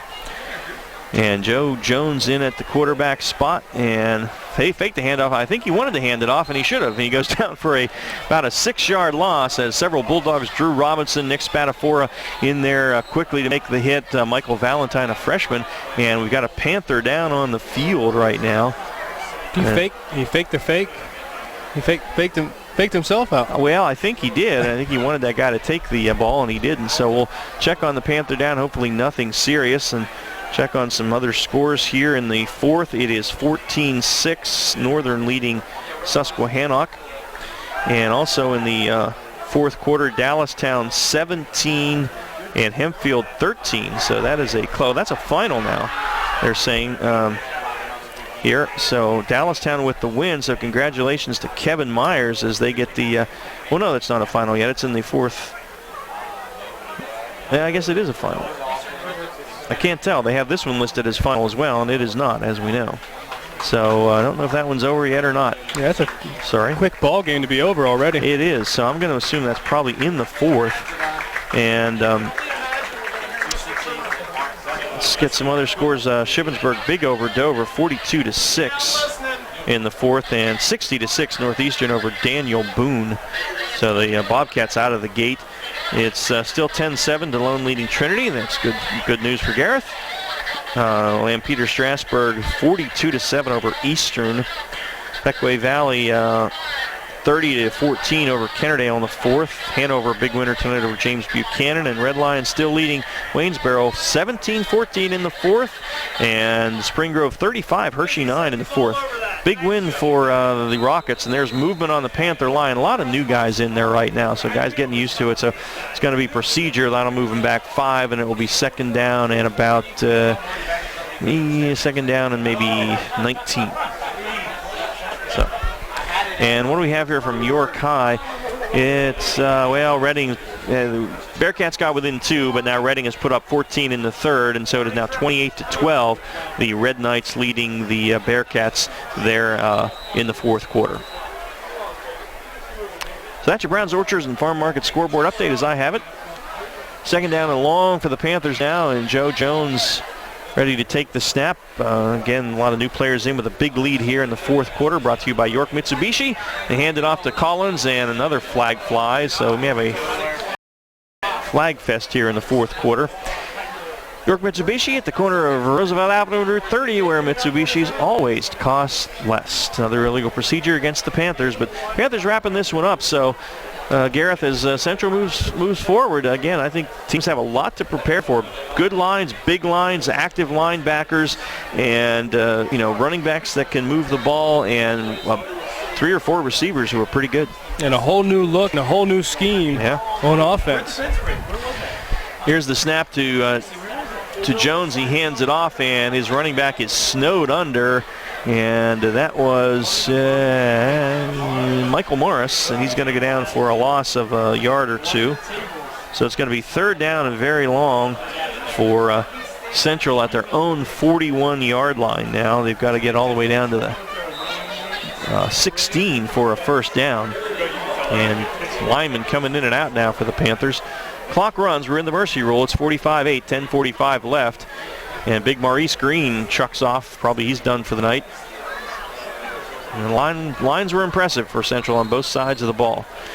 And Central's going to need to take a timeout here because they just weren't sure what was going on. So we shall do that as well. We've got 10:34 left in the ball game. It's all Central tonight over West York, 45-8. You're listening to the High School Football Game of the Week, presented by WellSpan Sports Medicine on WOYK1350.com and GameTimePA.com. Pain doesn't take Sunday off. Neither do we. We're open weekdays 8 to 8 and weekends 9 to 6. Just walk into WellSpan Urgent Orthopedics, 2319 South George Street in York, across from the Apple Hill Health Campus. Visit wellspan.org/urgent orthopedics today. The home for local sports. Sports Radio 1350 WOYK. And back at Panther Stadium, Ron Ruman, Gareth Hissong with you. Our opening game tonight, and it was perhaps not what we expected, but a good night for the Central Panthers as they are up with 10.5 left, 45-8 over the Bulldogs of West York. New coach Josh Oswald will be a happy guy tonight as they hand it off to I think that was Morris coming to the near side. He gains about 3. Spatafora on the stop. No, that was Collins. Spatafora on the stop for West York. So Collins picks up 3, and it's going to be fourth down and about 21. And Central will go for it here with the game well in hand.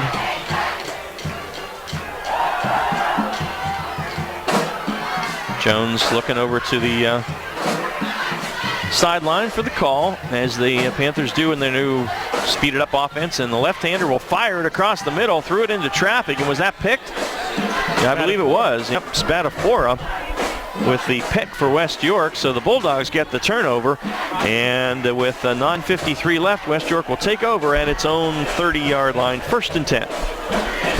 Looked like some confusion in the route running. 2 receivers in the same area. Spadafore covered both of them and came away with the ball.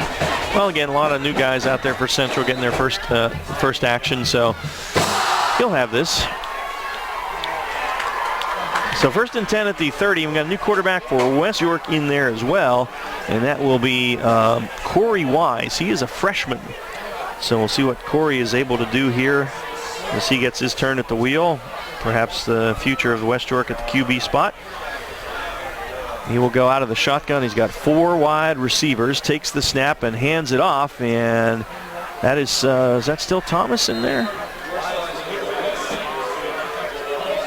No. Yes, it was. Caden Thomas, huh? Kind of surprised he's still out there. Gains 6, and it'll be 2nd down and 4, because right now I think you're risking an injury. You're not going to win this game, but a lot of the first-team guys out there. Now, we know that Anton Johnson had leg cramps bothering him for a while, so he may just not be able to go. And Wise will throw, pump fake, fires it deep down the near sideline for King. King, can he run under it? He does at the 25. King inside the 10 and into the end zone. Holy Toledo, touchdown, Joe King. A 65-yard pass from Corey Wise, the freshman, his 40 pass. And he laid it in there perfectly to Joe King, who had the step. And it's a 65-yard touchdown with 8:46 remaining. I'll tell you this. Nice pass, nice touch, but Joe King made that play, and it's the 2nd time tonight. We thought he had that big catch down the sideline earlier, and he made a double move earlier, was hit by the defender, and then turned on a 2nd gear and got under that ball. Did the same thing on this play, and he connected for 6. Evan Keim on for the PAT, gets it up and gets it through, and a flag flies late. So we'll see what the deal is here. It's maybe some kind of a personal foul. Yeah, the PAT's good. That would make it 45-15. And it is a personal foul against roughing the kicker against Central. So West York will be able to, I guess, kick it off from the Panther 45-yard line now. So may get a touchback. So the 65-yard touchdown pass from the freshman Corey Wise, his first varsity pass, dropped it in there to Joe King. But you're right, King has made some impressive plays tonight. And again, we talked about West York. They've got some playmakers. They need to work on, to get the line together a little bit, a little more experience for some of the guys. And, they're going to, in Division II, they're going to win some games, I believe. But Central going to win some games too, in addition to this one tonight. Impressive game for the Panthers. I mean, if we just go back to that last play with Joe King and the play he made, look how tight that coverage was. There was contact, they're hand fighting. Yeah. And he just gets over top of the defender, turns on another gear, and gets under the ball. Honestly, I think you could have thrown the touchdown pass there, Ron. Oh, maybe you could have. I may not go that far, but hey, and that is good distance. Nice long throw for freshman Corey Wise. Yeah.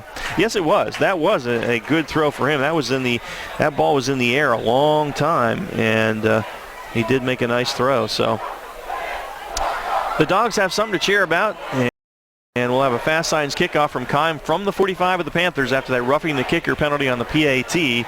So we'll see if Keim can put this one in the end zone, perhaps for a touchback. 45-15, 8:46 remaining, all Panthers tonight. Central lined up for an onside. Well, that too. Keim approaches it, and nope, he boots it deep. So into the end zone it goes, and Central will start at its own 20, 1st and 10 with the big lead here. Next week, Northeastern at Suburban, and Northeastern off to the great start tonight as we will check some scores here for you. And getting some finals coming in. And don't forget, tomorrow morning, Wayne McCullough will have it all, wrap up the opening week of high school football for you on Central PA Game Day, 9 o'clock here on Sports Radio 1350. Don't you miss it. And a fourth quarter now or this is a final, I think. Southwestern has defeated Gettysburg by a score of 35-0. So good start for Damian Palucci and the Mustangs. In the fourth quarter, it's 20-14 Catholic over Suburban. So we'll see Suburban next week. And also in the fourth quarter, it is 14-12 Northern over Susquehannock. The Warriors not converting either PAT. It looks like the snap, the ball's on the ground, and Jones kicked it away, and the Panthers, I think, are able to fall, or did they? Maybe the Dogs, they may have this. I don't know. And West York has it. They recover the fumble on Joe Jones. Did not handle the snap, so West York has it at about the 11-yard line of Central, and it will be 1st and 10 from there for the West York Bulldogs. So a little sloppy here down the stretch, 8-10, but Central still up by 30. And let's see, fourth quarter now, Dallastown 17, Hempfield 13. Dover has lost to Shippensburg 42-6, and Northeastern 60-6 over Daniel Boone. So we'll see that powerful Bobcat team against Suburban next week. And fourth quarter, DeLone still leading Trinity 10-7 there, Gareth. West York takes a timeout, as I think they're trying to get their freshman quarterback and get the guys they want out there. So, and what else do we have here? A final. Lampeter Strasburg has defeated Eastern 42-7. And Pequea Valley over Kennerdale 30-14. Hanover 55. James Buchanan 36. And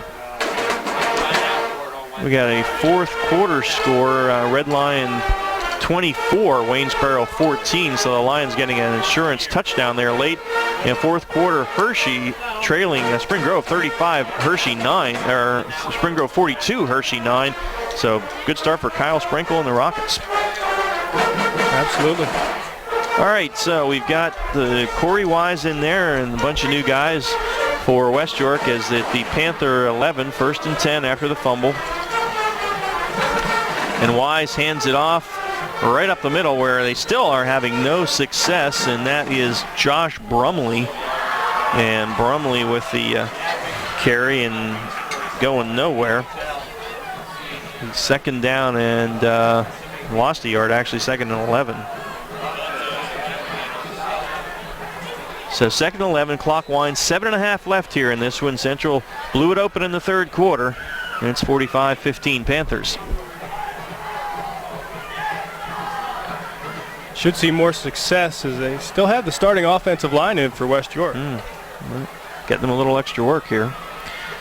And Wise, the freshman in at the QB spot, takes the snap on the option play and going to keep it, turns it upfield inside the 10 down to about the 8 or 9 yard line before he is leveled. So Corey Wise will gain about 3 on the play, and it will be third down and they're down about 8 from there. They can get a first down without scoring just outside the goal line. Another big lick from this defensive Panther unit. Trey Freeland coming in to back up the junior.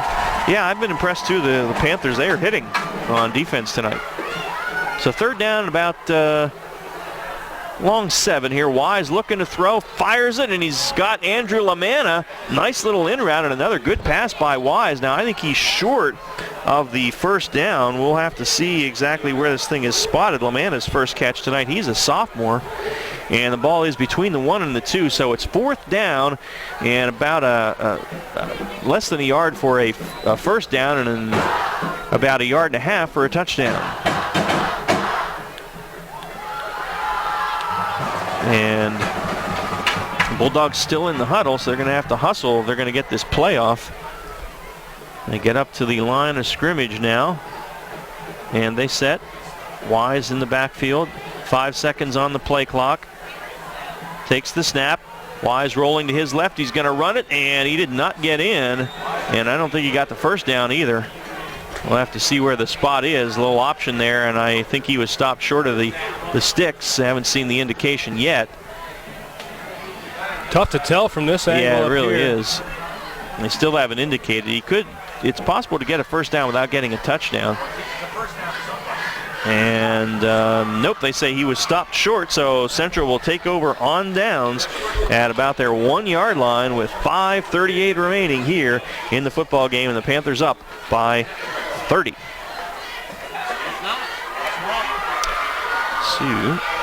That's where you miss the ability of your starting quarterback.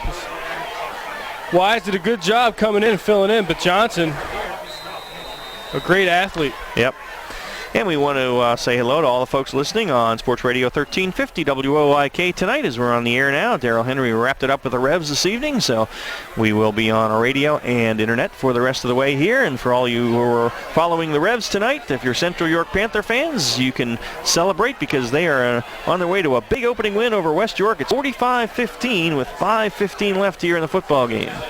So welcome those of you listening on the radio tonight. Glad to have you.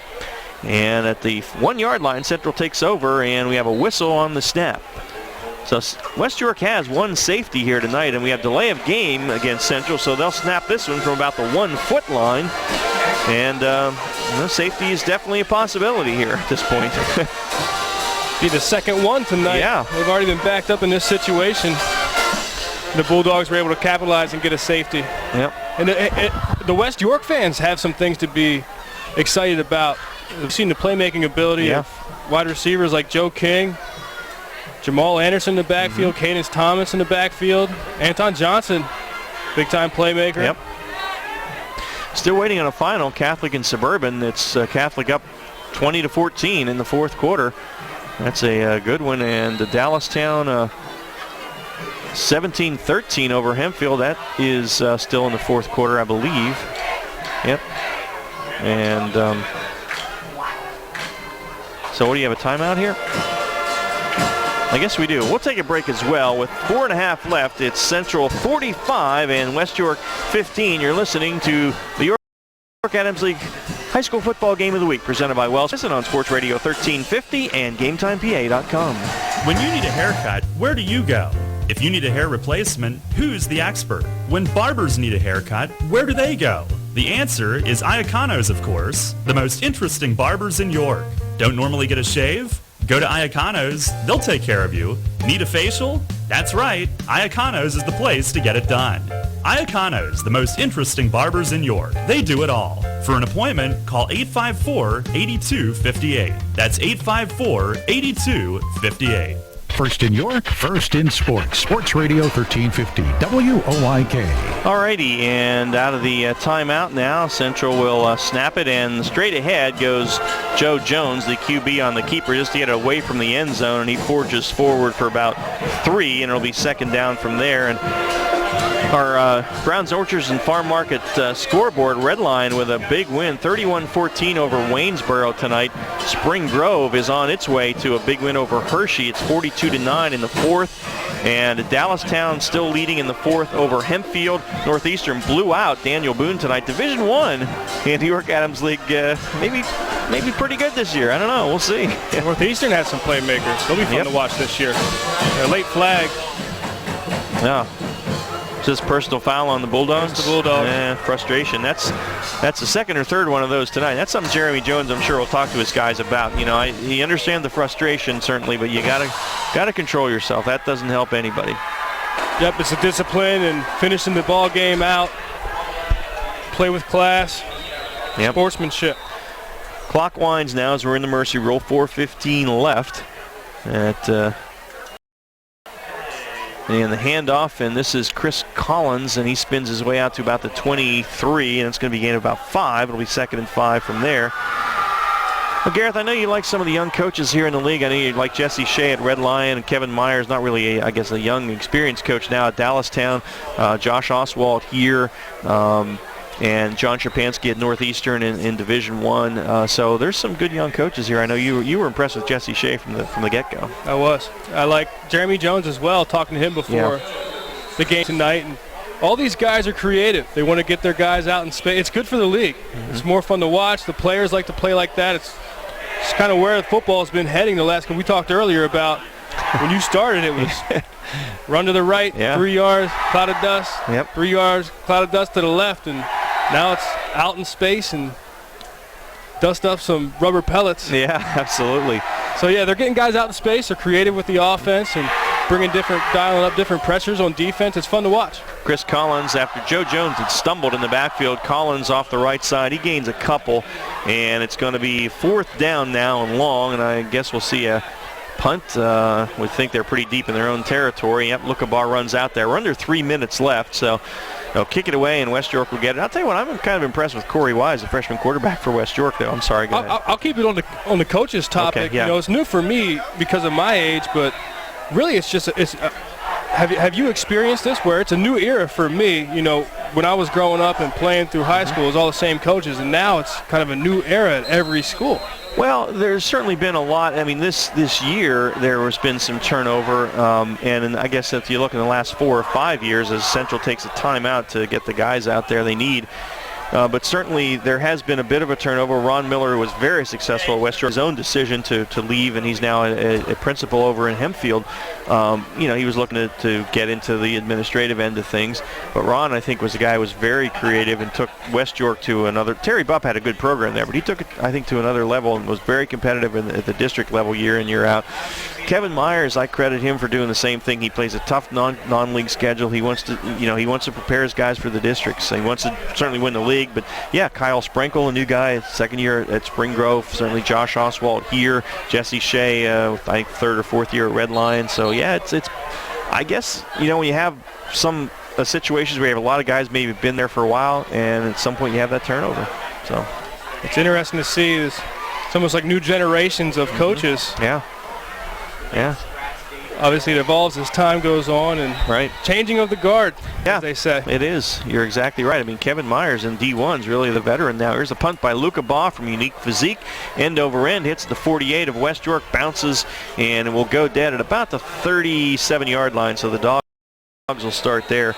But it has certainly been a transition, and some guys are moving around, like Russ Stoner, who was an assistant here for a long time for Brad Livingston, then had 4 years over at Spring Grove, now is at York High. So not really a new coach, so we'll see how he's able to do there. But definitely a younger generation is taking the reins here, and they're more adept at this wide open football. It's what they've kind of known, and he said that the kids want to play it, and if these coaches can make it work, it's fun to watch. Kudos to Brad Livingston. Think about they had an open offense last year. Yeah, I mean, they did. I'm sure he's evolved. I don't know how he started out with what system he ran, but I'm sure he evolved over time and changed as the game changed, and he saw what he had and ability with his athletes, and he took advantage of it. I agree. I think it changed a lot in the time that I covered, I guess, the last half of his 34-year career, and it certainly did. It evolved a lot and changed a lot. And at Red Lion, you had a guy who was there like George Shue, who was an old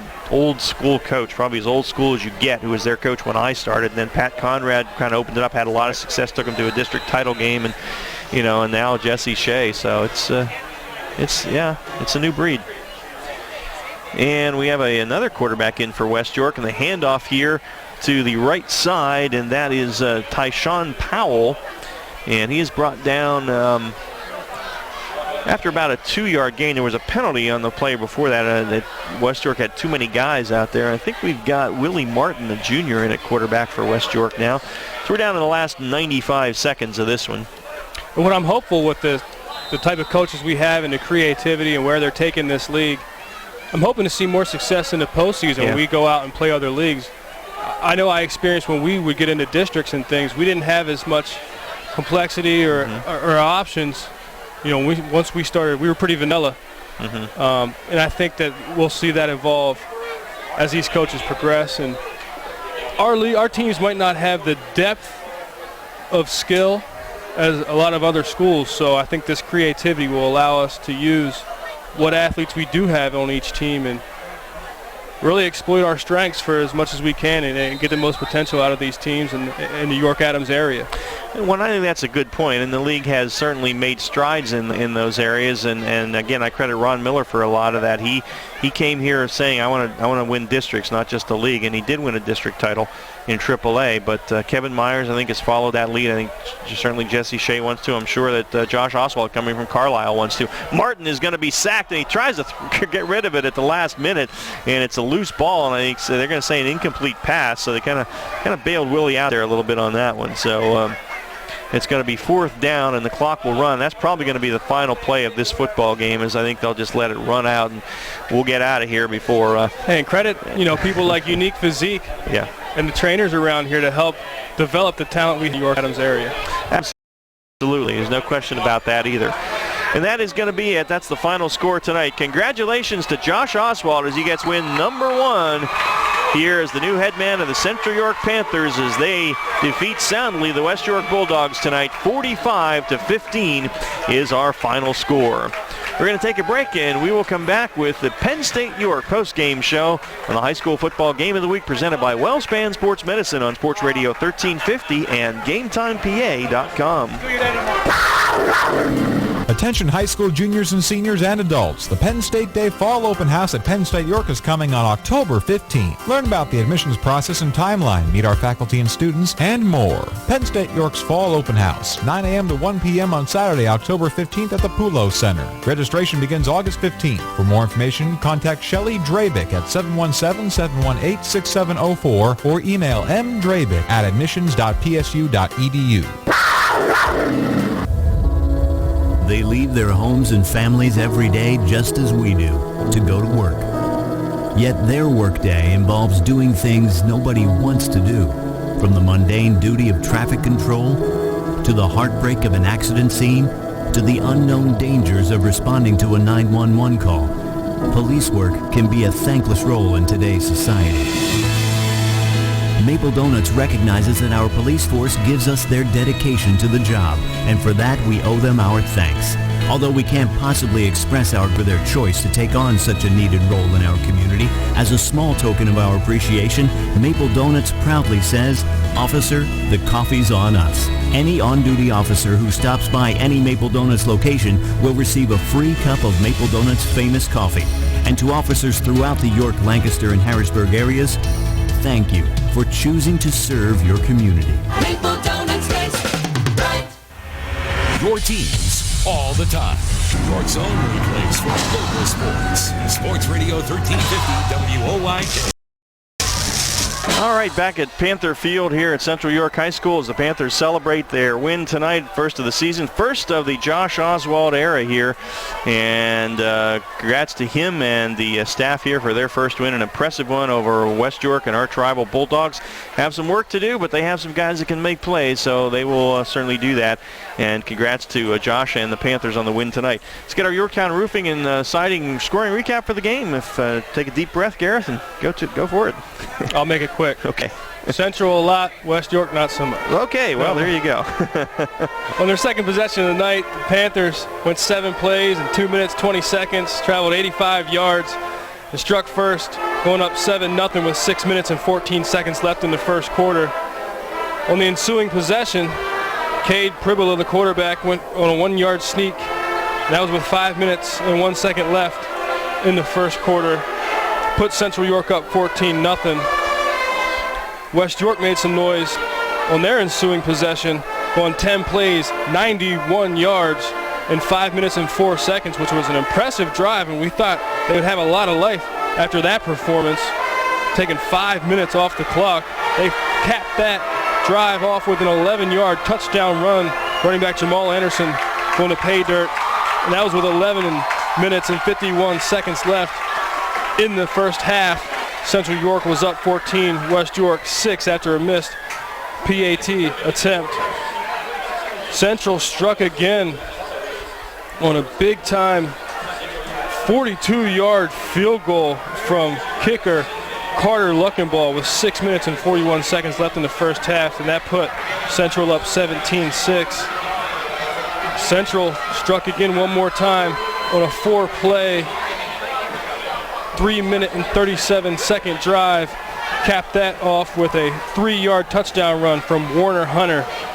Gave us a score, Central York 24, West York 6. And then just before half, after an interception, decided to return it instead of stay in the end zone. Central got the ball on their own 1-yard line. West York was able to capitalize and get a safety. Noah Soberg came up with that tackle for loss, and with 51 seconds before halftime, that gave us our halftime score. Central York was up 24, West York 8. And in the second half, it was all Central from there. On their first possession, they went 2 plays, 62 yards in just 30 seconds, finished the drive with a 5-yard touchdown run from Warner Hunter. That was with 8 minutes and 43 seconds left in the third quarter, gave Central York the lead 31, West York 8. On their ensuing possession, going 2 plays, 54 yards, 18 seconds, finished with a 15-yard touchdown run. Noriega Goff, an incredible playmaker for this Panther squad. That was with 7 minutes and 27 seconds left in the third quarter. Central York took the lead 38, West York 8. And one more time Central struck, going 5 plays, 1 minute 36 seconds, finished that drive with a 23-yard touchdown pass. Freshman quarterback connected, it was Corey Wise. Cade Pribula connected with senior wide receiver Sakai Barton and gave Central York the lead 45, West York 8 with 3.5 minutes left in the third quarter. And our final strike on the scoreboard of the night was a 2-play drive, 65-yard touchdown pass from freshman West York quarterback Corey Wise, connecting with an impressive wide receiver Joe King with 8 minutes and 46 seconds left in the game. That gave us our final score. Central York 45, West York 15. All right, Yorktown Roofing and Siding scoring recap. It was a doozy tonight as Central wins at 45-15. It's the Penn State York postgame show. Take a break and back with our final stats courtesy of Kochman Kunkel Insurance. After this, in the high school football game of the week presented by WellSpan Sports Medicine on Sports Radio 1350 and GameTimePA.com. Brown's Orchards and Farm Market in Loganville was built on teamwork, commitment, and passion. For over 65 years, Brown's has been a delicious destination for hand-picked fruits and award-winning bakery treats. As we celebrate football season, make Brown's Catering your tailgating headquarters for barbecue, party trays, wings, steamed shrimp, giant 2-foot subs, and more. Brown's applauds every football player, coach, cheerleader, band member, and parent for your teamwork, commitment, and passion for the game. Come to Brown's in Loganville to celebrate the big win. BrownsOrchards.com. Payne doesn't take Sunday off. Neither do we. We're open weekdays 8 to 8 and weekends 9 to 6. Just walk into WellSpan Urgent Orthopedics, 2319 South George Street in York, across from the Apple Hill Health Campus. Visit wellspan.org/urgent orthopedics today. First in York, first in sports. Sports Radio 1350, WOIK.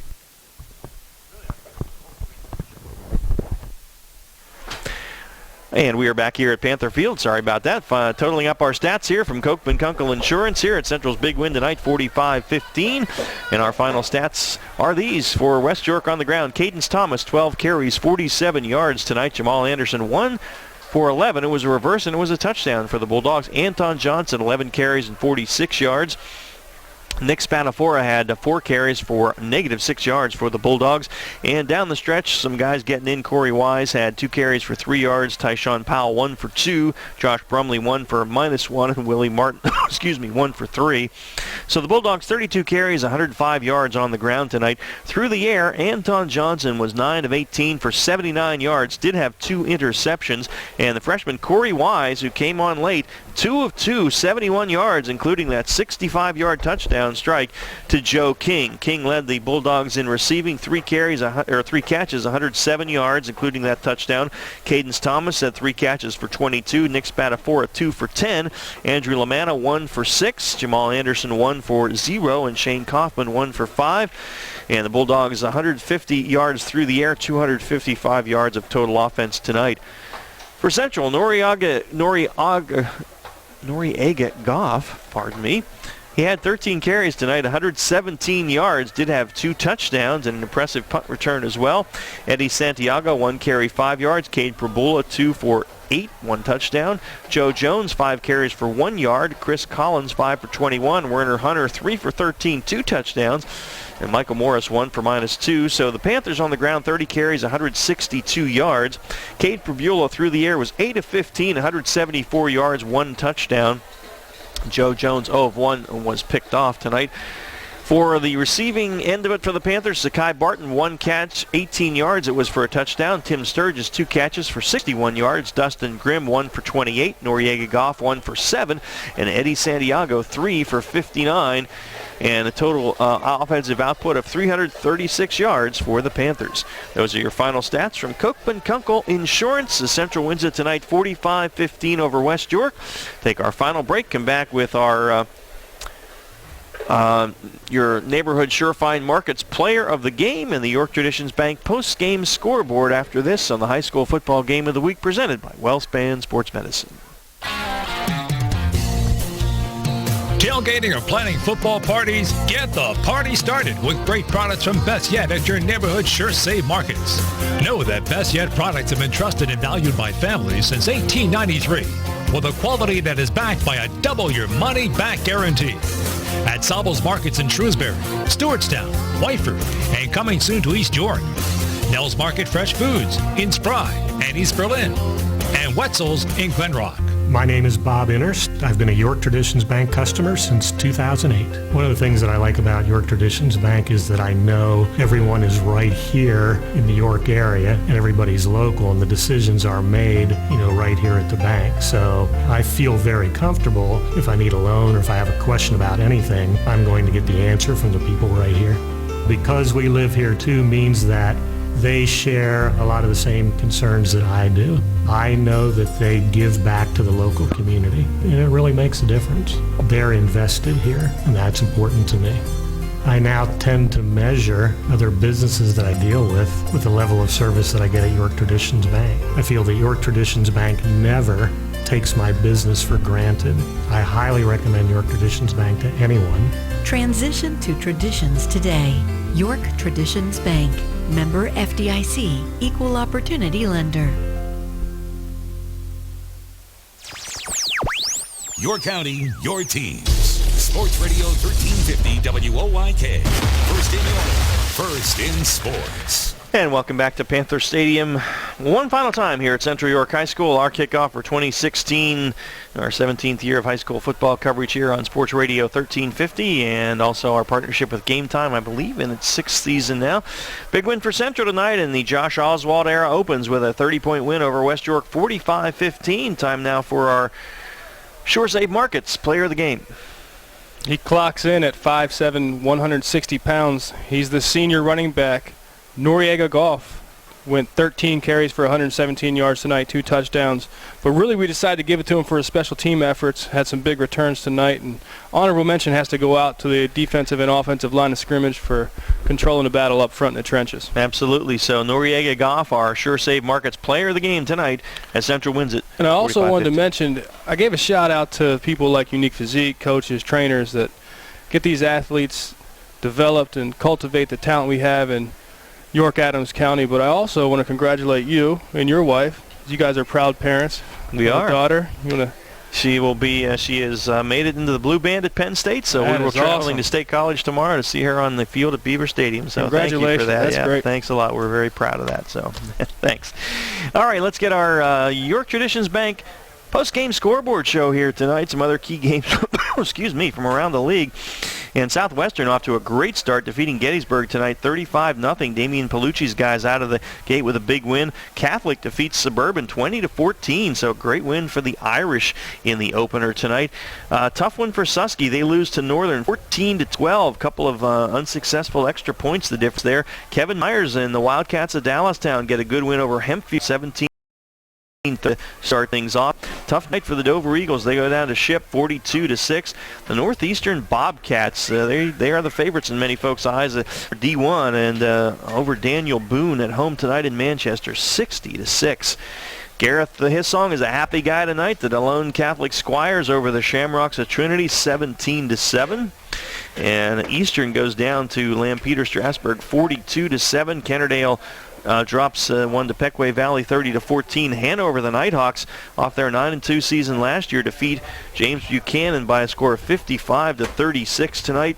Jesse Shea and the Red Lion Lions get an impressive 31-14 win, 14 fourth-quarter points for the Lions, so they start off with the win, as do the Rockets of Spring Grove under second-year coach Kyle Sprinkle, 42-9 over Hershey, and an unsuccessful debut for Russ Stroner at William Penn as he goes down to Reading 35-18, although they did hang in there in that one. So that's our York Traditions Bank post-game scoreboard show for tonight. Don't forget, tomorrow morning at 9 o'clock, Wayne McCullough will wrap everything up for you and get your sports weekend started on Central PA game day at 9 a.m. And next week, we'll be at York Suburban as the Trojans host those Bobcats of Northeastern. So, Gareth, thank you, my friend. Good to see you again. Great start.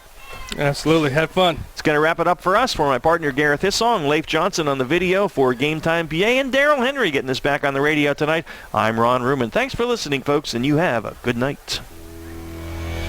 Thank you for listening to WOYK's High School Football Game of the Week, presented by WellSpan Sports Medicine, the official health